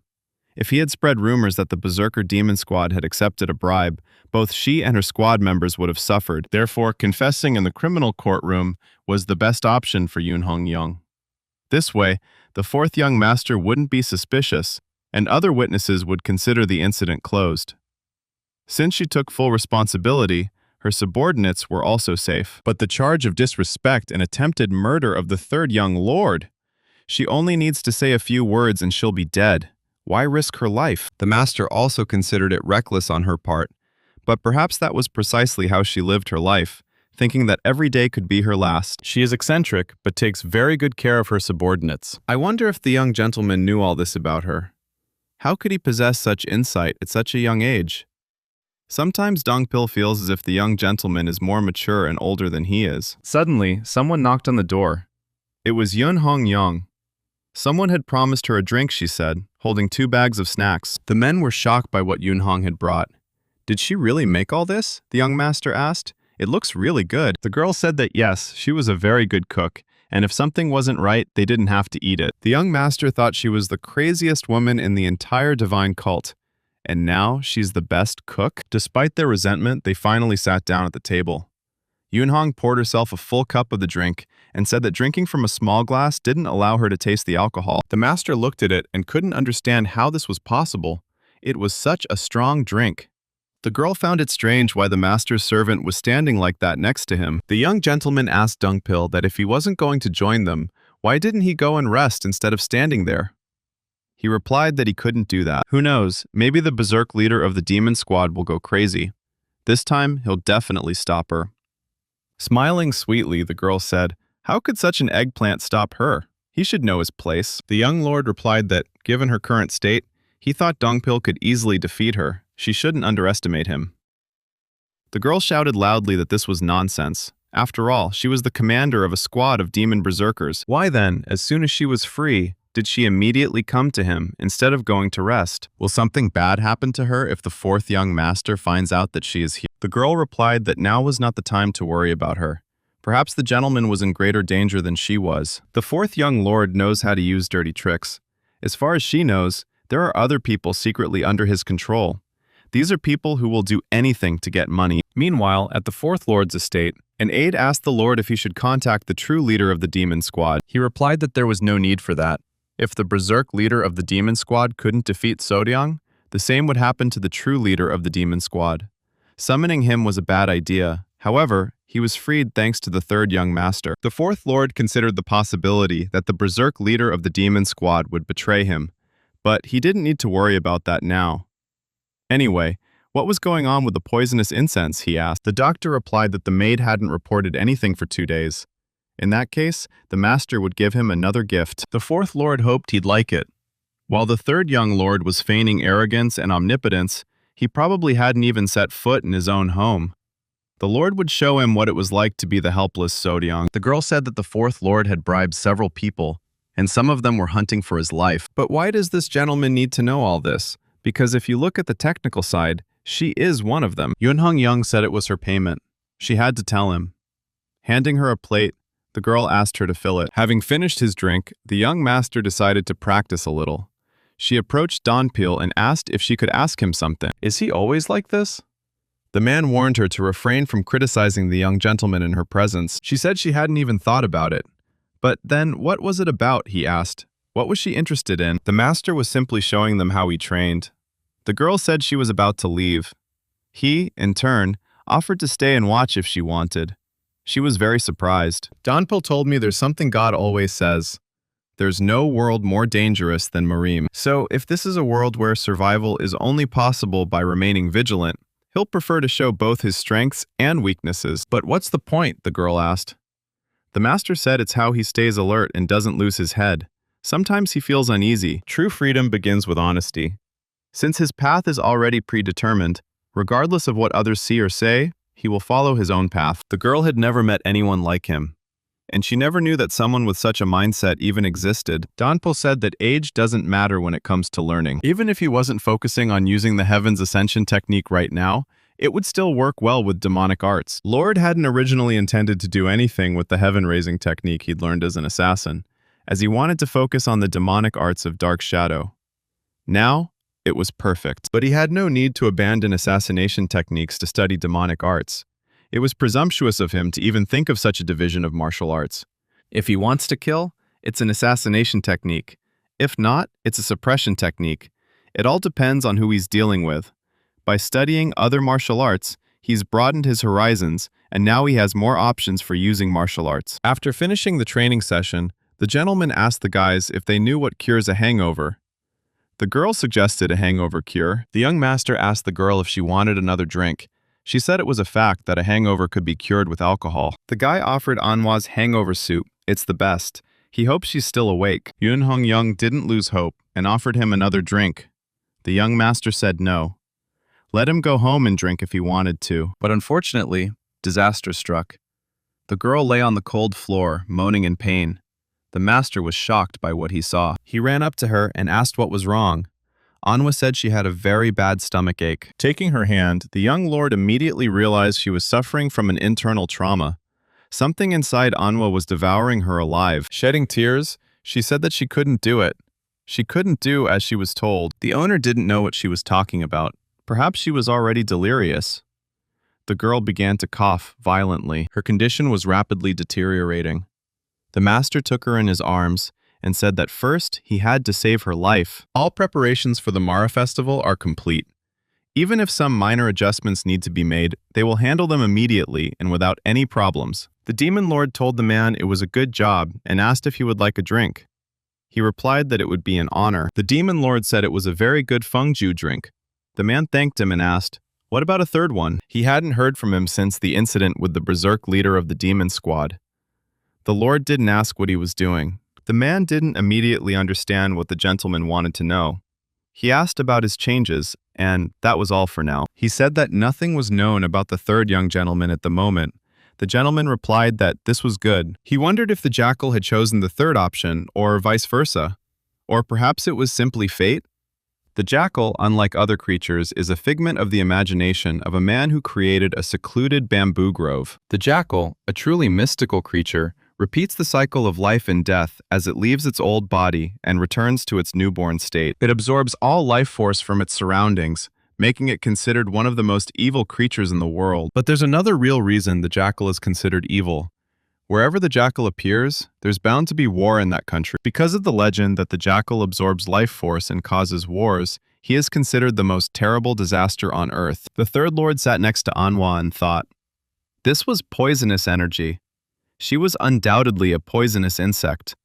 Her internal injuries weren't severe enough to pose a threat to her life. However, as a young servant without any combat skills, she wouldn't be able to last long with that poisonous energy inside her. He needs to destroy a poisonous insect. First, he'll have to use the boundless technique to maximize his body's healing power. He noticed Anhwa had been looking worried for the past few days. Could that be it? Poisonous insects make you lose your mind. He knew that well. The third lord did not understand who could have acted so cruelly and vilely towards the young servant. The boy saw what happened. A poisonous insect with slow corrosion. They weren't just trying to hurt her. This is a poisonous insect used to threaten human life in order to enslave it. It is a type of blood parasite. Whoever did this must have been trying to intimidate Anhwa into harming the lord. There's only one person who could have pursued him in such a vile manner. Yun Hong Young thought it was the fourth young master, Hong A-moon. Dongpil asked what she meant. Did she mean Anhwa was a spy planted by the fourth young master? The girl replied that she didn't know about it, but it was incense. She'd seen the same thing in the fourth young lord's residence. The fact that it was found on a servant meant something. Since she was struck by a poisonous insect, perhaps she was threatened?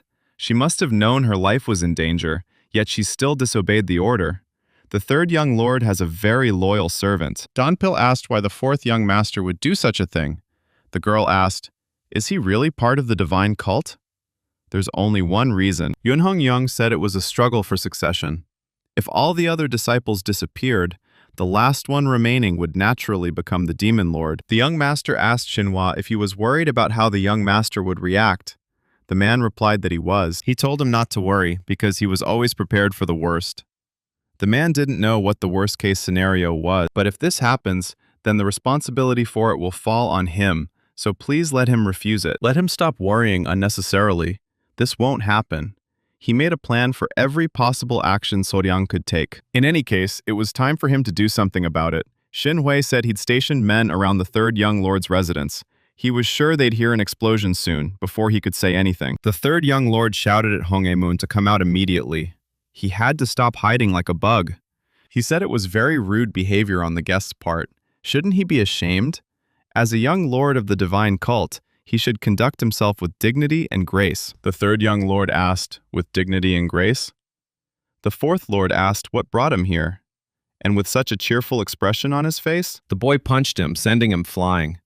The fourth lord said he was a little nervous because he'd heard he'd become a different person after waking up from the chi blockage. But it seemed those were false rumors. He turned out to be the same old bully, acting recklessly and carelessly. The third lord told him to stop talking nonsense. He was going to chop off his filthy hand that was pulling such stunts. The fourth master said, "Okay, he started this fight, so don't let him expect to be treated with respect just because he's Hyun Nim." 8 months ago, he was no different from a corpse, and now he's so arrogant. She'll find out where this arrogance comes from. The third master wondered, was this the Jiaoxa family's demonic art? It was fast. Its strength lay in its speed, but its power wasn't very significant. However, his footwork was very good. Such a level of footwork at his age? The boy thought it was worth it to become the Demon Lord's apprentice. However, this was nothing compared to him. The fourth master said he used a completely unique foot technique, but that meant nothing to him. The third master thought his movements were as obvious as ever. The boy noticed his nails. It turned out there was poison underneath them. He struck the third lord with all his might and screamed for him to die. The fourth young master injected the poison directly into his body. If he uses demonic energy to burn away the poison, he'll burn away his organs as well. He will be in so much pain that he will want to die, but that is the only thing he can do if he wants to live. Become a cripple, as before, and live again as a corpse. But then, the fourth master saw him move. After scattering all the shards, the boy asked if he really thought he could defeat him with such poison. Did he realize that the third young lord had neutralized the Snake King's demonic art, the snake venom? That's impossible. The boy thought he could carry out missions even with broken limbs and holes in his stomach. It was nothing to withstand that much poison. The fourth master wondered what this wave of chi was. It wasn't just powerful demonic energy. This feeling of alienation and horror was what he expected to experience when meeting the 9 great demonic elders. Perhaps he had reached the highest stage of demonhood? The black guards of the criminal law hall suddenly appeared. After introducing themselves, the 7th captain said that the young master would be required to accompany them to the criminal law hall. The 3rd master couldn't understand how they'd gotten there so quickly. It was as if someone had known this would happen. The 4th lord was also told. Xinhui thought it was him. This rat knew the situation would be unfavorable for the 4th young lord, and had prepared in advance. Approaching the man, the 3rd young lord told him that this was the very same poisonous insect he had fed Manhwa. He took it with him because he desperately wanted it back. He'll have to worry about swallowing it, as the boy will shove it deep into his mouth. 4th master shouted at Soryang to stop him immediately. He said it was true. The 4th young master he served had a poison, so he would have an antidote for it. He would recover in a few days and return with another poison in hand. And then he'd do these senseless things. He'd just take this poisonous insect and stick it in his ear. After that, he said he was finished and they could go to the criminal justice room. But they might want to hold on to the ropes. His skin is sensitive. The criminal law on the ass of the heavenly demonic divine cult. Have they finished interrogating him? Where are they taking him? Not to the prison where Yu-Horn Rion was being held. The poison he had been suppressing with demonic energy began to spread. Hong Yamong used poison-based martial arts. The incense he used was definitely some kind of hallucinogen laced with poison. He likely practiced his martial arts by fighting imaginary opponents in these hallucinations. Was this how the Chox family trained? He'd heard that demonic arts had many strange techniques, but this was a rather unique approach. It would take him some time to truly understand it. The man told the third young gentleman that they were there. The boy sensed the presence of two people outside the door. One of them was definitely Hong A-mun. The other, however, was very vague, dull but soft, hard but soft. There was a very unpleasant energy. He wanted to look at their faces first. The man asked, "Is he here?" The boy asked him back, "Is he the master of the criminal law hall?" Guogu replied, "Yes, he is. At first glance, he looks like an ordinary person. However, all is not as it seems. His appearance is ordinary. He also senses nothing unique in his energy. But that's precisely why he senses this man is extraordinary." Guogu said that in any case, the guy had come a long way, so let him sit down. Wasn't he tired after the interrogation? The third young gentleman replied that he couldn't sit there. The man asked why. What was wrong? He said there must be a reason why he'd invited them both there. He doesn't know what it is, but he has no desire to communicate with a person who hides his inner self. The guy said it was definitely a unique mask. All villains wear masks, but he didn't sense any ambiguity. But he wasn't like the others. Guogu asked how he was different from everyone else. Third Master replied that this was his true face, but he was wearing a mask. It was 100 times thicker than the masks worn by the black guards. Wasn't it obvious he was hiding? The fourth gentleman didn't understand what they were talking about. Guogu said he was very impressed. It was the mystical art of bone repositioning. The man said he was the third to notice. What did he think now? Satisfied? The guy wondered if this was the real owner of the criminal law room. He wondered how he'd survived 8 months in a secluded bamboo grove. It seemed his unparalleled perception had played a big role. The boy said it was nothing. The third master suggested getting straight to the point. Looking at Soryang, did he think he'd seen the true face of the Hall of Criminal Law's master? Guogu said he'd get down to business. He'd called them there because of a conflict between them. The guy said the interrogation was over, the incident closed. What else was hard to talk about? He wanted them both to promise that from now on, there would be no more conflicts.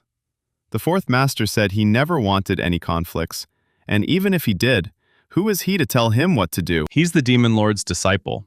He has no reason to obey anyone's orders except those of the Demon Lord himself. Guguagu replied that he was right. He had no authority to impose anything on him. Likewise, they have no authority to subjugate others.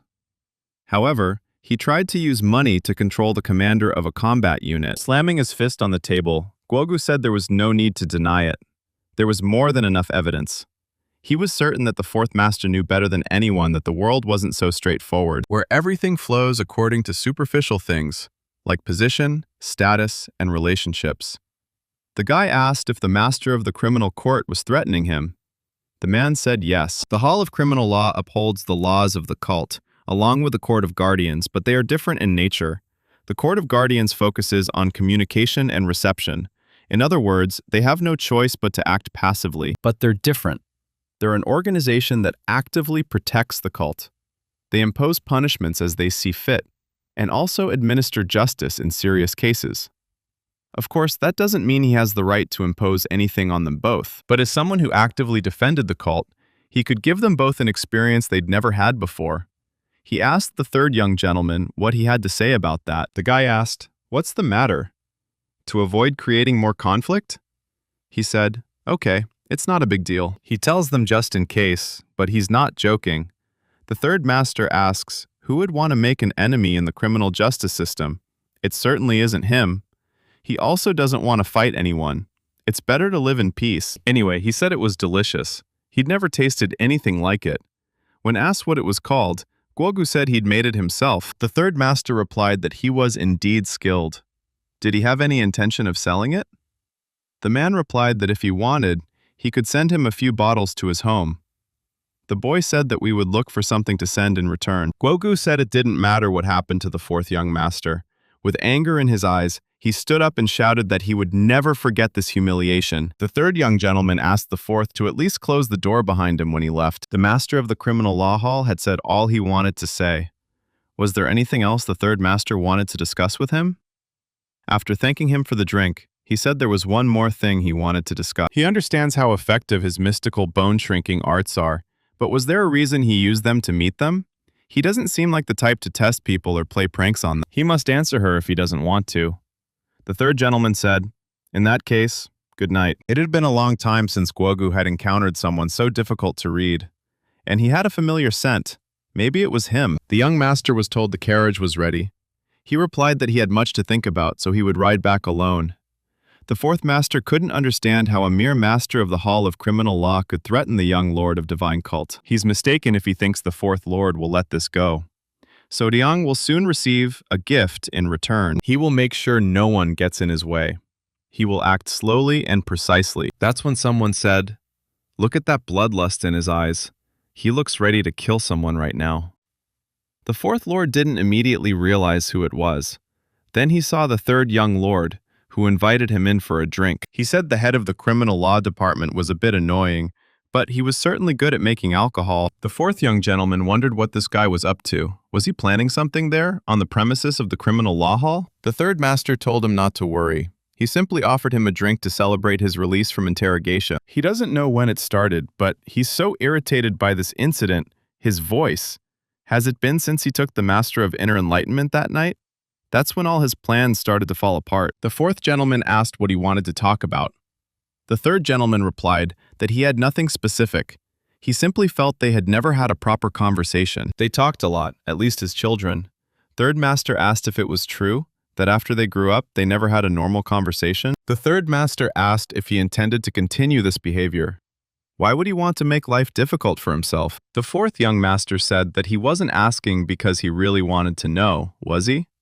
Isn't that obvious? All 7 of them, brothers and sisters, must one day fight.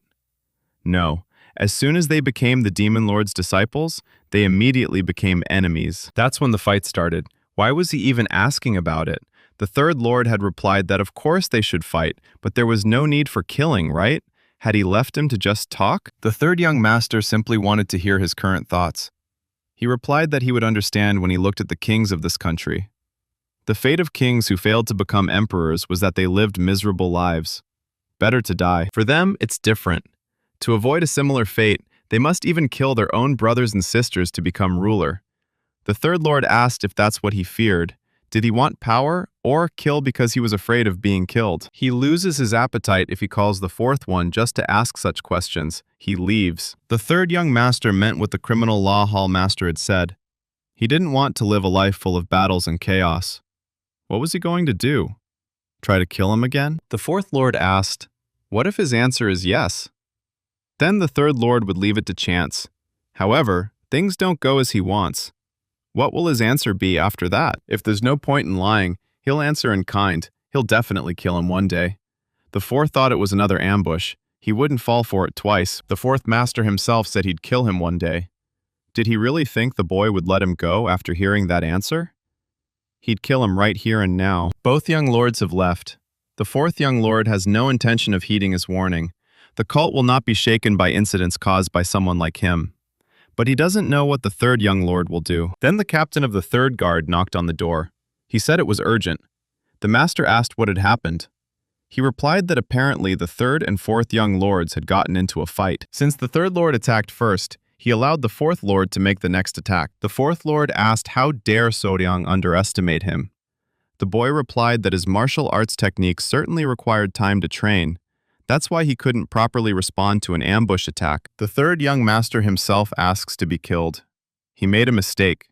He will kill him. He said the fourth lord is pretty improvised. How does he plan to kill someone with that technique? As expected of Lee Jung-san's disciple, he's definitely stronger than the commander of the Demon Berserker squad. The boy is confident he can kill Yu Hong-yong in 10 moves. It's not that he can't defeat him, but the poison he had before is hindering him. He won't be able to finish this fight until he deals with him. The fourth young gentleman called the guy a bastard. He responded that his tone was extremely disrespectful. Lee Song-san was shouting as if he deserved respect. He would simply destroy his peace. The guy said he needs to be faster. How is he going to do anything if he's so slow? The fourth gentleman lost sight of him. The boy said he was right in front of him. He'd only show him once, so keep his eyes wide open. What kind of footwork should it be? Does he understand it now? The technique of lifting the heavens. The fourth master didn't understand how, because he couldn't even see the movements. The third young lord said that was enough. The dynamic between the divine 9 heavenly steps of compression, the heavenly ascension technique, and the dark shadow demonic art was quite good. He'd been sure of it, but he'd never had the chance to test it in a real-life situation. Now, he was absolutely certain. The fourth master had said he was an arrogant bastard. How could he use him to test his martial arts? Don't let him expect a peaceful death. The third lord said it was useless. Such an attack would have no effect on him. Doesn't he understand that, even after seeing his actions? The fourth lord said that Soryang hadn't changed at all. He still looked down on him. He always looked down on everyone, never having the chance to look up. As soon as he did, the fourth master attacked. It was the largest form of the poisonous snake palm shadow. He'd be able to dodge that too then. Why not try using his legs? The poison palm's venom will be absorbed into the wounds he inflicted on his body earlier. He won't survive it, because he poured all the deadly poison into him. Now let him die fighting the poison. The poison penetrates his skin, causing pain even if he holds his breath.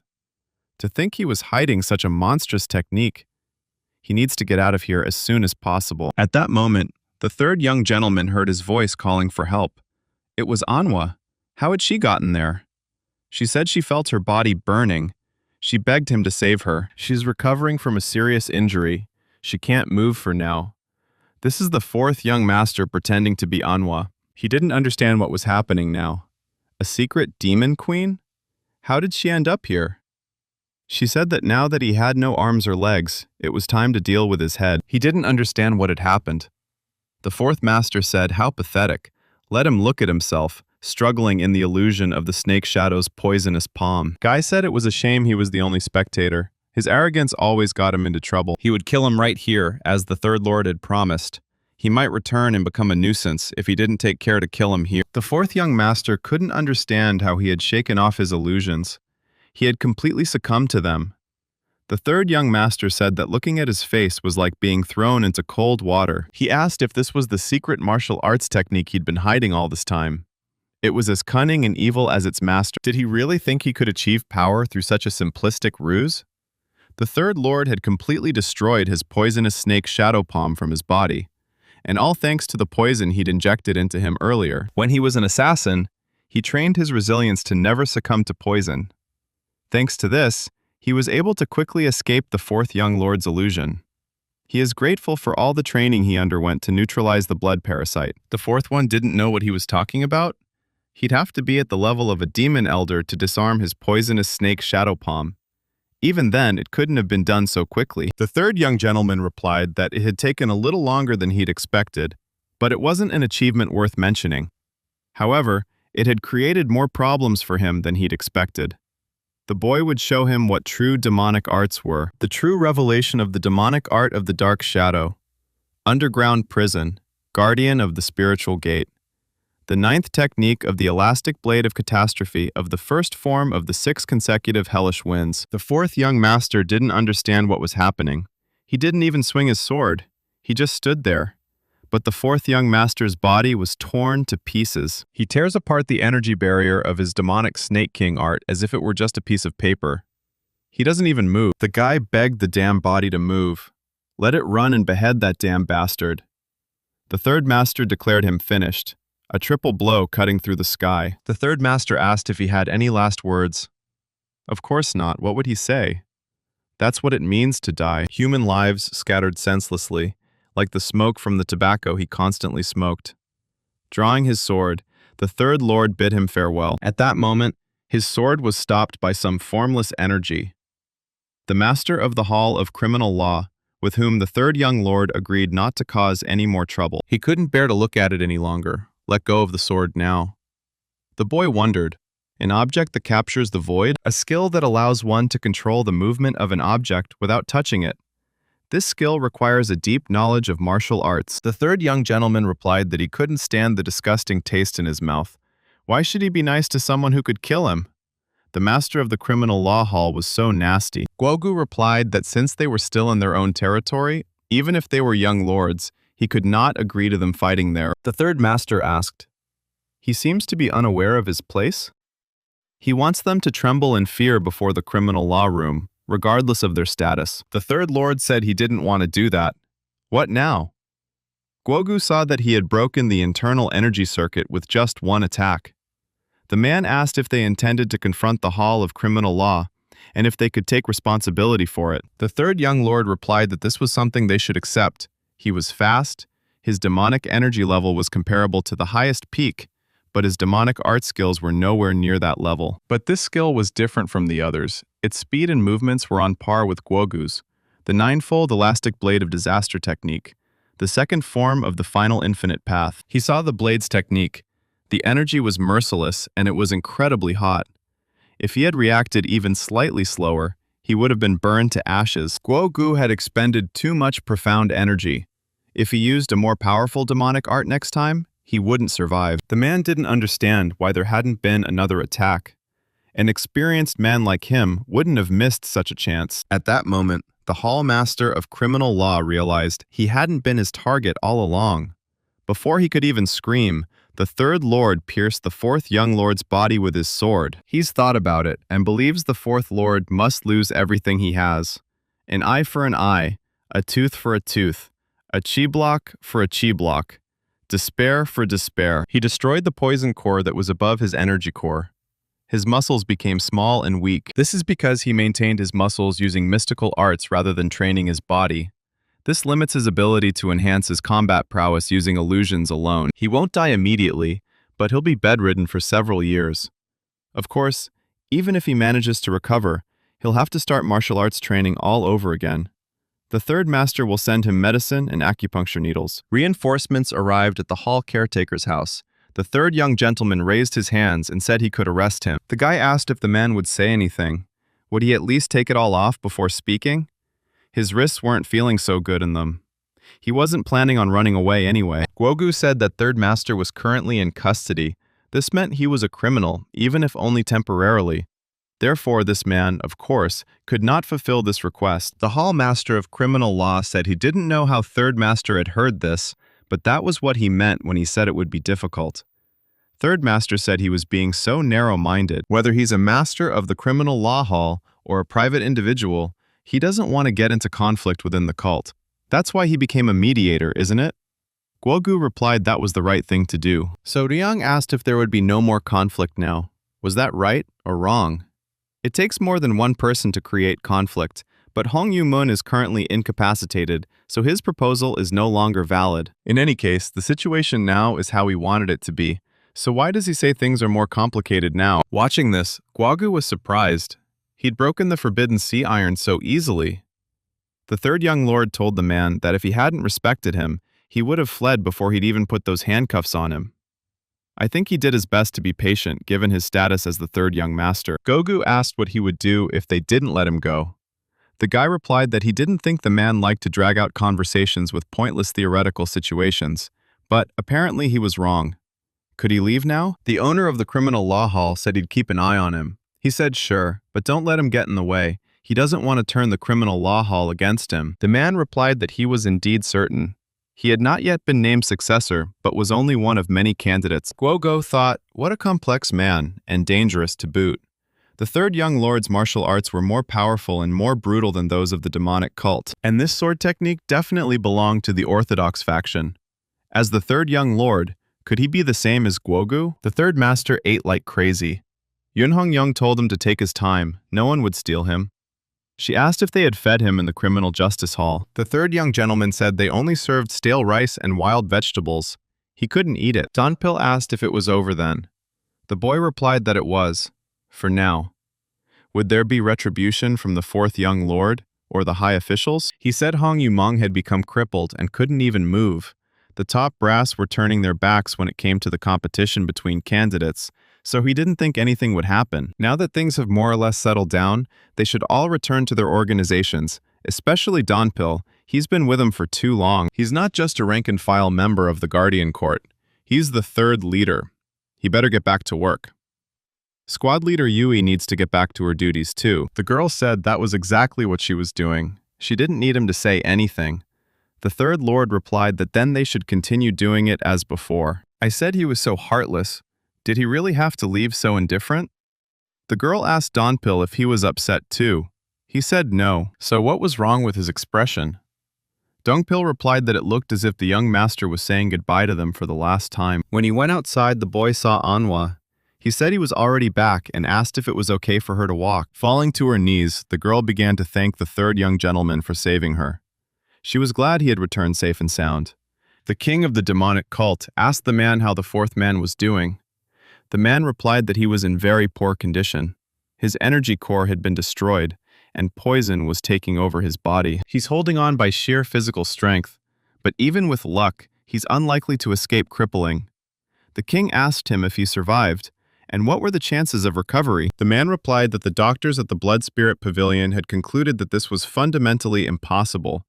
Even if they could treat the poison and internal damage, the energy core would be too severely damaged to return to its previous state. The Demon King thought the Third Lord would kill him, but he actually let him live? Why did the Third Lord change his mind at that moment? Did he want the fourth to suffer the same fate? A face-to-face encounter with the master of a center of inner enlightenment, a showdown with the commander of a squad of berserker demons, and now a showdown in the criminal justice hall. The third one has created more chaos in the last few days than any single person could have. But the important thing is that amidst all this chaos, he managed to achieve his goals. Thus, one side in the succession struggle collapses. Hong Yu-mun, the son of the patriarch Josha, was as talented as any other child. When did it begin that intelligence became a vice and a bright personality a mask? The fourth had become as cunning as a venomous viper, like all those who inherited the true blood of the Josha family. But that was normal. It didn't matter what a person's personality was, as long as their talents flourished. The problem was that Hong Yu-mun didn't pay enough attention to his talents. He did the bare minimum. He was strong for his age, but nothing more. That's why he lost. But the third is completely different. There was a time when he was like the fourth, but after awakening from the chi blockage, he began to strive to do more, not less. It was a large but significant difference that decided the outcome of their duel. The stronger one proved himself. Anhwa called out to the third young master that they had a visitor. The central master said it had been a while and asked how the third young master was doing. The guy asked what brought her here. He wondered what it was this time, since there was nothing unresolved between them anymore. She said she wanted to ask him a favor. Could he come to her house if he had time? The third didn't immediately understand what she meant. The master said it was a martial art method he taught her. It took only a short time, but there was already a difference.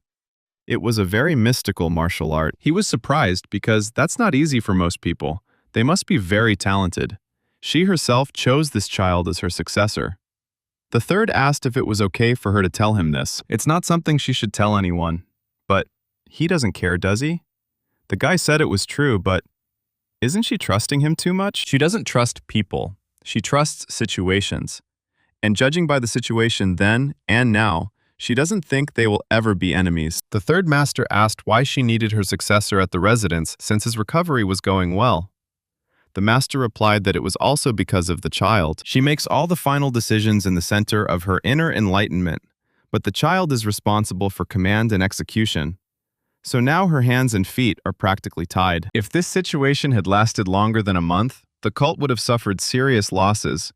The Third Lord considered this undesirable. So the master of the center of inner enlightenment, who has a strong ego and knows better than anyone else how this cult works, turned to him for help. Eun-sim will do anything to convince him, if it's for the sake of her inner center of enlightenment. She's very difficult to deal with. It's as if her eyes are saying she'll take no for an answer. The third young master replied that it would have been better if they had agreed then, right? He was sure she would feel burdened if he simply helped her unilaterally. The master replied that she would be grateful for that. He would get something too, so he said there was no need for gratitude. Eun-sim asked if there was anything he would like in return. The Third Lord replied that that was precisely the problem. Nothing came to mind. In any case, he didn't want money or fame. He wanted freedom, not what someone else could do for him. He asked the master if the Center of Inner Enlightenment managed the cult's life support, correct? She said it did, and all the goods distributed within the cult came from outside.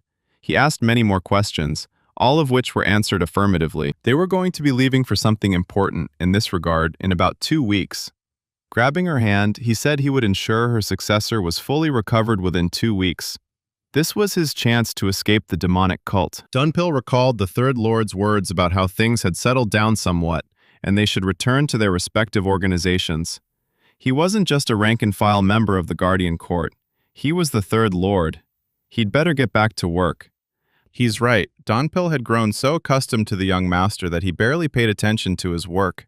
He's sure he'll see the young master again. A man approached the boy, apologized, and said the top manager wanted to see him. Donpil replied that he would be there soon. The leader is swamped with work, so he'll get straight to the point. As Donpil knows, the Demon Army Commander's escort will arrive in 3 days. His duties have changed. He knew that the Center of Inner Enlightenment sent out its sect members to deliver important goods every 3 months, right? This month was just that month. Donpil asked if he should accompany the cult members responsible for the delivery. The first leader said that with the approaching Mara festival, things within the cult were quite chaotic. The manager doesn't think anything will happen, but given the situation, they can't let them go alone. Donpil asked when. The manager replied, in 2 weeks. All the important details were written down there. Let him burn it, memorizing the contents.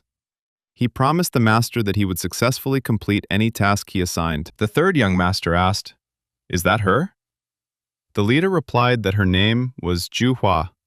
She was as skilled in her craft as she was in martial arts.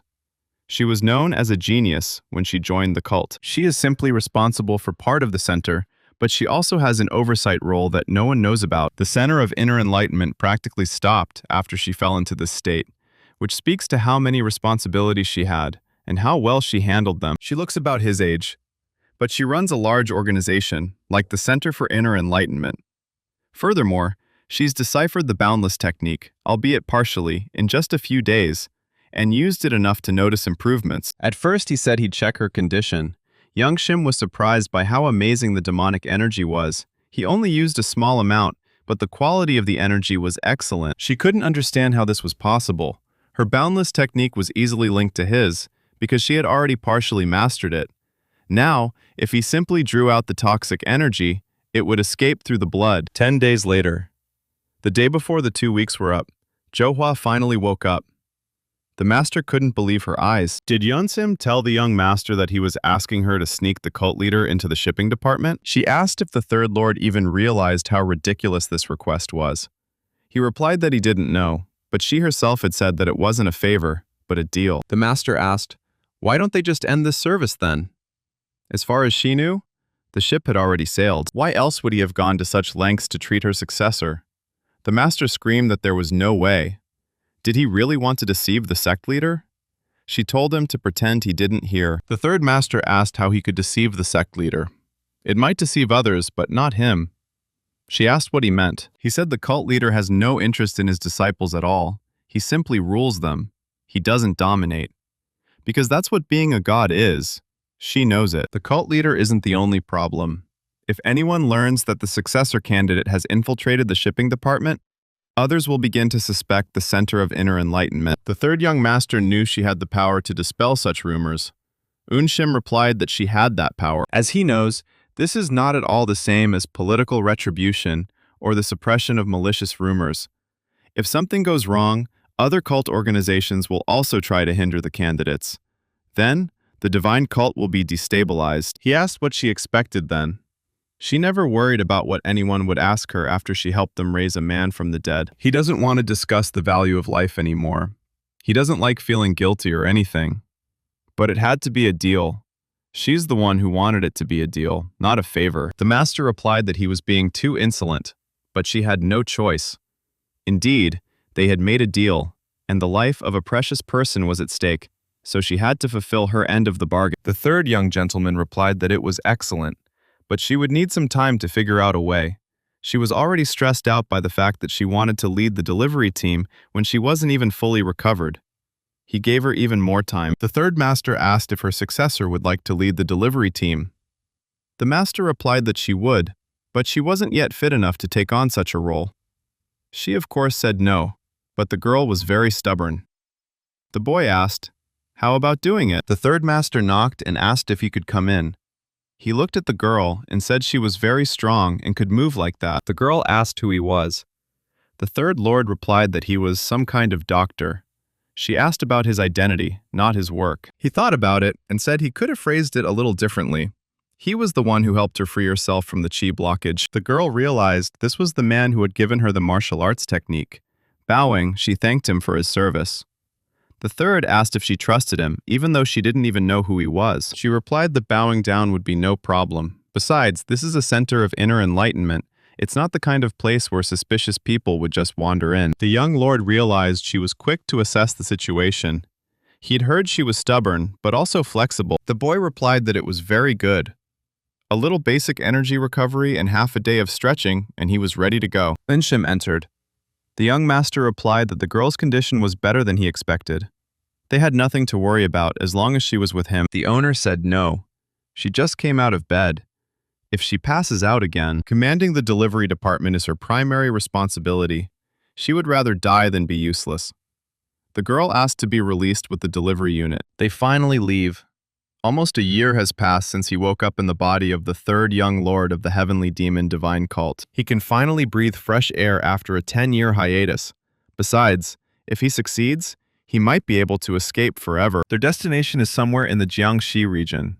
It's a pretty good destination. There are 2 assassin hideouts in Jiangxi. Of course, they're both quite far from the neighboring areas of Guangdong province, but with his current abilities, he could get there by running for 3 days without rest. Juhua apologized to him, as she hadn't known he was the third young master.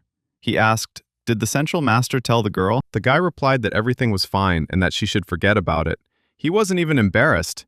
He should be the one apologizing for just walking into her room. She thanked him for letting her be there today. The third young gentleman asked what she meant. If it weren't for him, she would never have freed herself from the chi lock. He replied that there was no need to thank him. He had learned this method by accident, and the one who saved her with it was the master of the center. He felt a familiar energy here. It was very heavy and serious. It couldn't be true, really. The deputy commander of the delivery team introduced himself and said his name was Young Yi. Dong Pil said he was the third commander. They, the third squad of court guards, would escort them to their destination and back. The third young master couldn't believe his ears. Why did it have to be Dongpil? Donpil ordered the third guard detachment to take up positions at the beginning and end of the column, respectively. The third lord believed that the delivery squad was already made up of experienced cult members, so why would they export anyone else? He asked how the girl was feeling. Was her chi energy circulating? The girl replied that she had practiced for about 2 hours that morning. He decided to check just in case. They say sleep is the best medicine. Just let her get some. The girl didn't even have time to say anything before she fell asleep. And then Donpil heard a familiar voice. It was definitely the voice of the third young master. He beckoned the boy over. Donpil asked what the young master was doing there. Was he in the maternity ward this month? He ordered him to stop speaking out loud and communicate remotely using whispering techniques. Why the guys responsible for escorting the delivery team? No, why even need an escort? Donpil replied that the atmosphere didn't seem quite right since the Mara festival was just around the corner, so they were tasked with accompanying the delivery team. They're probably on some kind of secret mission. Perhaps we should view it as something like that. In any case, he shouldn't have told other people that Third Master was there. After all, he knew things were going too well. It was too much to think that the closest person in the sect would be there. Now that things have turned out this way, will he even be able to escape? Why can't his life go the way he wants? The squad captain was angry. The more he thought about it, the more it infuriated him. How could he have been assigned to such an insignificant mission alongside these worthless bastards? The guy told them they were still a well-trained organization. Please watch your words. Captain of the Iron Will Squad in Iron Blood Fortress, Oh Kyunghwa asked, how dare anyone tell him to watch his mouth? He better remind himself why he appointed him vice captain despite his shitty swordsmanship. Now let him stop spouting nonsense and get him a drink. They, the Iron Blood Fortress, are still the most powerful.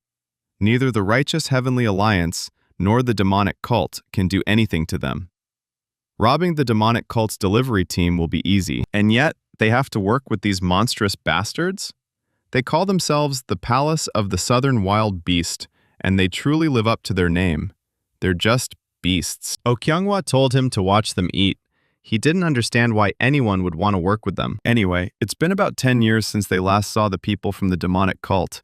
He said he hoped it would be fun. When the third young master woke up, he asked Juhua if she had slept well. She was frightened, and the master warned her to be careful.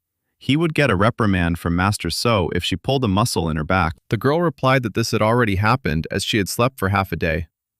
The young gentleman replied that in fact, she had slept for a day and a half. It was a good thing he put her to bed. The girl's body was exhausted from all that activity immediately after releasing the chi blockage. Even if she is well trained in absorbing energy and circulating chi, she is still a human being, and if she has not reached the highest peak level, she should rest when necessary. The young gentleman said she was well rested, so everything was fine.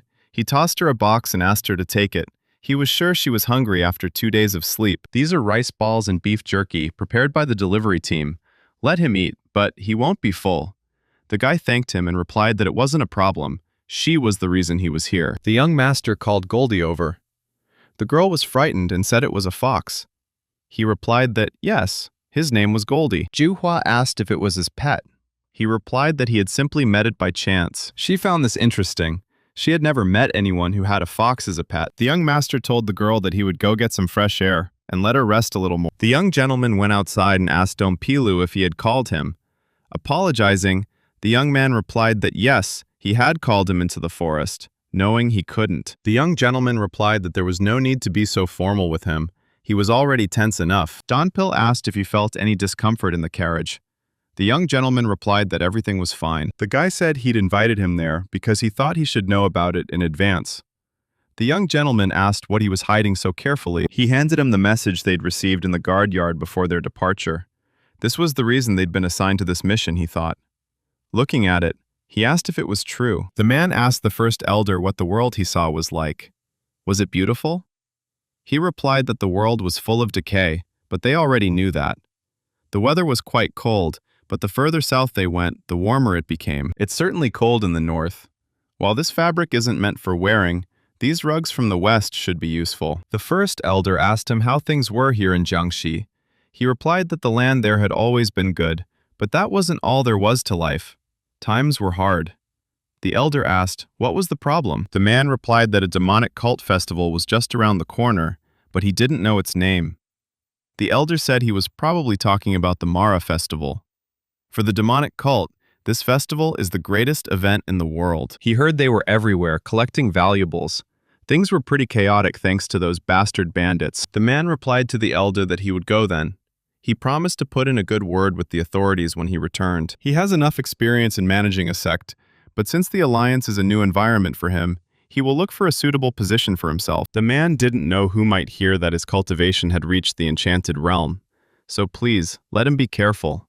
He's afraid the evil demonic cult might do something to them. Laughing, the Righteous Heaven Alliance's first elder, Zhang Iryong, replied that he might be old, but he was still full of vigor.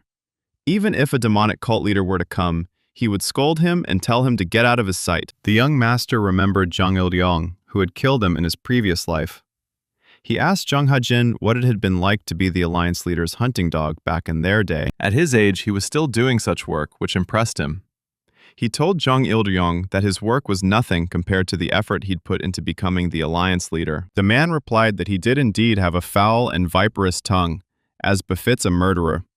In any case, it seemed time for him to retire. He's no longer as careful in his work as he used to be. Because of this, people talk about him, calling him the best martial artist in the world and so on.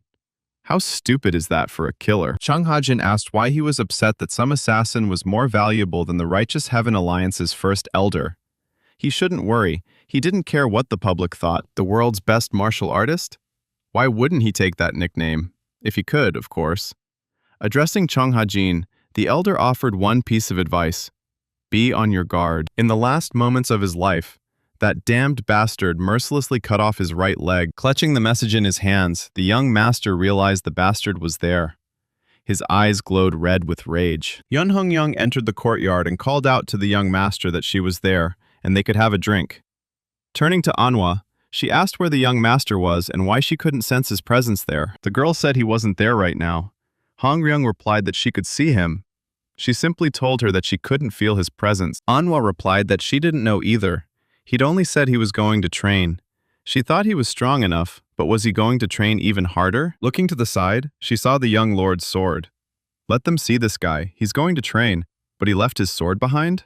She smelled something suspicious. The young master tried to calm himself. He didn't care whether Zhang Iryong was there or not. What was his goal? Escape. Freedom. He will visit all the safe houses he has prepared throughout the neutral plane, retrain his martial arts, earn some money, and then leave the country. He was determined not to forget his goal under any circumstances. He was going to give up on his dream. But he wanted to kill him, tear the bastard to pieces. The man was glad there wasn't much to take back. Dunpil replied that the things they were taking were truly valuable. He asked what kind of impudent bastard would try to rob a divine cult. Dunpil replied that they still shouldn't let their guard down until they were finished. Come to think of it, the patrol team is running late. They usually don't like to dawdle. Dunpil said the terrain was probably slowing them down. Then they showed up. When they saw them, the men started asking, "What happened? Why did only half the team show up?" The guy replied that there was a fight going on at the transfer station. Dungpil asked who it was. The guy replied that he didn't know. They were in the middle of their absence, but there was a very experienced martial artist among them. The young gentleman suddenly came out and asked, "Where is that bastard?" The man asked, "Is that all they stole? All the rare medicinal ingredients?" He didn't understand why they were buying it in bulk. The Feast of Mara is approaching, but is it really necessary? Although, of course, that's not his concern. Approaching the man, the boy told him there were no survivors on the enemy side. They had also gathered all their belongings, so all they had to do was set everything on fire before leaving. On their side, there were only 3 people, all lightly wounded, and that was it. The man began shouting that they were useless creatures. How strong was the enemy that their men were so lightly wounded? How many did he say he let go on purpose? The guy replied that it was about 4 or 5, but they couldn't be sure because they were too far away. Calling him an incompetent bastard, he ordered him to get the guys to load everything. There was another sign of life. Looking at him, the man said he was quite a strong man. Wasn't he the one who suffered the blow from the palm of his hand? Seeing the green robe, the man assumed the boy was not from the outer cult, but from the inner one? He told him the demon god wouldn't let him go. Saying it was very funny, the man asked, "Do they worship a demonic god?" All of them, members of a demonic cult, were simply crazy. If they liked the demonic god so much, why don't they die and join his side? He didn't have the courage to die? So the man decided to help him. If the demonic god he believes in really exists, then let him go and ask him for forgiveness in the afterlife. Let him let those stupid demon cult bastards meet his wonderful demon god. A large man appeared behind him. He asked him what he wanted. The man replied that he needed to feed the children. Tell him to tell his subordinates to bring something. Kyunghwa asked if the man was giving him an order right now. He replied that it was a request. He was told that his unit would be responsible for their food. Now let him fulfill his promise. Kyunghwa shouted that he needed to think about what he'd already eaten. The man replied that they were simply making a request. They simply needed more food. Are they going to break their promise? Kyunghwa replied that it was fine. Apparently, beasts like him needed constant feeding. Why wasn't he eating these demonic cultists? He'd soon supply them with more corpses. As he left, the man thought he'd soon bury all the animals as soon as they were done. These were the filthy creatures from the palace of the southern savages. Donpil said it was terrible. It looked like they destroyed the building to erase any traces that might have remained. The man said they did it, but it was a bit hasty. He thinks they could have done better if they had wanted to get rid of the traces. Donpil said they couldn't have made such a mistake. The girl replied that it was the right thing to do. This sloppy work was either a trap or they were hiding in a very good place where they couldn't be found. She asked if they'd sent a message to the police station. The guy replied that, given the distance, he should get there in about a day and a half. She needed time to think things over. She asked them to take care of all the bodies. The guy said, "Okay." She decided it was too late to wait for orders from above. In this case, it was better to sort things out first before reporting. In any case, the cult had strong influence in Jiangxi. They would be able to track down the enemy even if they took their time. Dongpil told Juhua that she should rest. He heard that she had only recently recovered from a chi blockage. The girl replied that thanks to the healer who came with her, she had regained most of her martial arts skills. He didn't have to treat her like a patient. Dongpil believed that Guardian Zhu was truly trustworthy. If she were impatient or driven solely by the desire to succeed, she would never have taken such action. To recover so quickly from a chi blockage, did she mean the young master when she said healer? At that moment, Donpil heard in his mind the young gentleman's request to approach the carriage. He had a request for him. This was the very blade he'd asked for. But why? The young master replied that they could find their trail about 20 kilometers to the northeast. The enemy is quite strong, so he should try to avoid all-out confrontation as much as possible. Dongpil asked what the young master meant. He replied that the guard court's primary task was to safely escort the delivery party to the harvest site. Before determining who the enemy was, force them to move as quietly as possible. Donpil asked what was wrong with the young master. He replied that they had better hurry. Before he could answer, all trace of the young master had vanished. He thought something was wrong. The demon cult clearly had a strong influence in Jiangxi, but the Righteous Heaven Alliance's first elder was there. Was the demonic cult's delivery team looted? The young master needs to find out what's going on. Looking at them, the man said they were very greedy. In any case, he wondered when this man would come. Jung Il-young asked if they were waiting for him. The man told the captain of the Iron Will squad that they hadn't seen each other for a long time. The squad captain asked what kept him so long. Il-young replied that he had things to do. But he wasn't late, so don't be too angry. Looking away, he said they were famous beasts. The squad captain replied that he didn't know about famous ones, but yes, they were beasts. They made it very annoying. Turning to the man, Jung Il-young asked his name. The man replied that his name was Yul Young. Thus, he was the Beast Palace's master's favorite disciple. Unlike the martial arts of the Central Plains, the martial arts of the palace are quite bizarre, and it is said that once the opponent lets down his guard, even a skilled martial artist can be defeated. Now, when a person looks at him, he understands. This is potential Qi energy. Even the most outstanding martial artists of the Central Plains would not be able to withstand 10 of his attacks. Oh Kyunghwa asked why Jung Il-young was being so kind to this savage. The man asked what he meant. He was just chatting. The man was surprised he even knew who he was. Of course, each of the 4 outer wall palaces is an organization with highly skilled martial artists. They're keeping a low profile for now, but it's worth learning more about the organization. Will it be an enemy or an ally? Oh Kyunghwa didn't understand why that made sense. If they were allies, let them work together. If not, just kill them, that's all. Jung Il-young told the man that he needed to do something about his character, if he wanted to rise even higher, of course. He said no. He'll live his life the way he's living it now, and then he'll die. Anyway, he thinks that's enough for small talk. Jung Il-young asked if the man had delivered the promised goods. The man replied that, of course, it wasn't a personal request, but a request from his superiors. It was an important mission. It was why he even had to work with this beast. It was the Jade of Calamity. Okenwa asked what it was, and whether he had really had to travel so far to obtain it. Shen-il replied that one person's trash is another person's treasure. Just think of it as something he needs. The man said that was the end of their deal. Oh Kyunghwa thought Jung Il-young would stay for a drink, but he just left? The man replied that he would be happy to stay and chat, like in the good old days, but he was very busy. Oh Kyunghwa asked, "How about taking this chance and joining the Steel Blood Fortress?" The man asked, "Who is it that's offering him the chance to join the fortress?" He asked, what was wrong with that? After all, it's only natural to lure a talented person into your organization, right? The man thanked him for the offer. Jung Il-young asked if he even had the right to suggest something like that. He was only the squad captain. Oh Kyunghwa replied that he didn't need to say all that. Before he could finish speaking, a hand pierced his body. He repeated his words, if they were allies, let them work together. If not, simply kill them.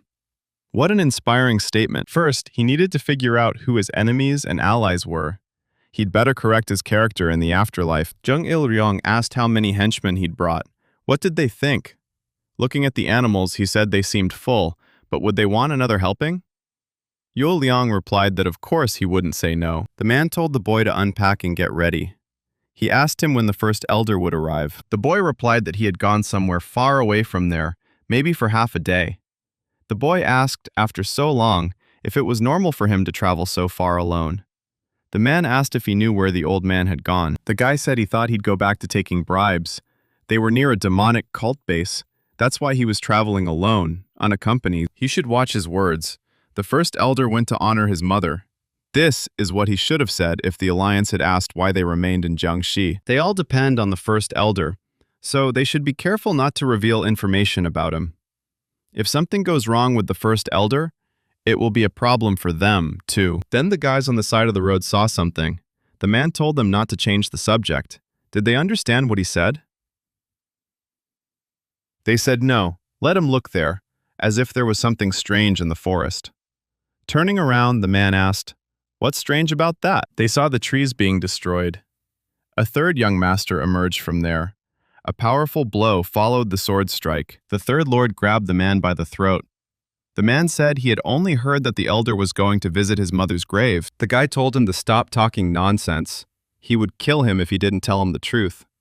The man replied that he was telling the truth. The young master wondered if the Righteous Heaven Alliance's first elder was leaving his servants behind. That was already suspicious enough. Since he's already there, he can kill that bastard Chung Il-ryung before he leaves. At the very least, he'll take his leg. The thought of him makes the boy feel pain in his right leg, which was cut off in a past life. The elder said that Yue Liang had made a wise choice in allying with him rather than the Bloodsteel Fortress.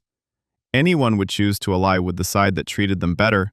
They had always looked down on them. He asked Yue Liang how the palace master was doing. The man replied that the medicine he'd brought them had worked. He thought he'd soon be back on his feet, but he asked what the thing was that the elder had received from him.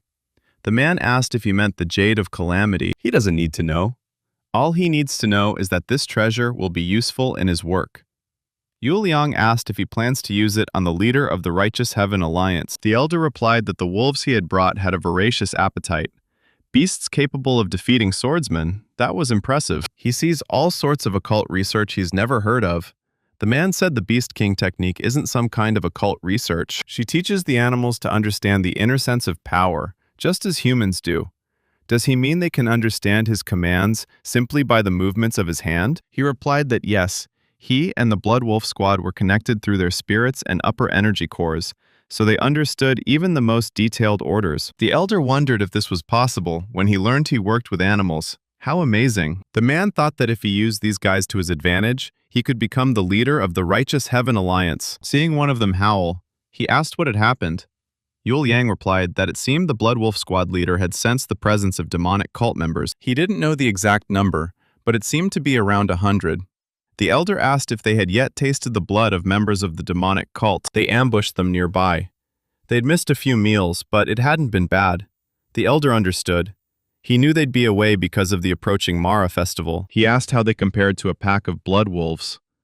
The man replied that there were many of them, and some of them were very strong. The elder said, "Well then, shall he show him how good his blood wolf squad is?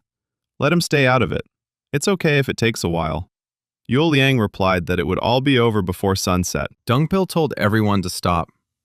Juhua asked, did he feel it too? The guy replied that yes, it wasn't demonic energy, but it was very violent. The girl said they were barely human, and there was a strong smell of blood.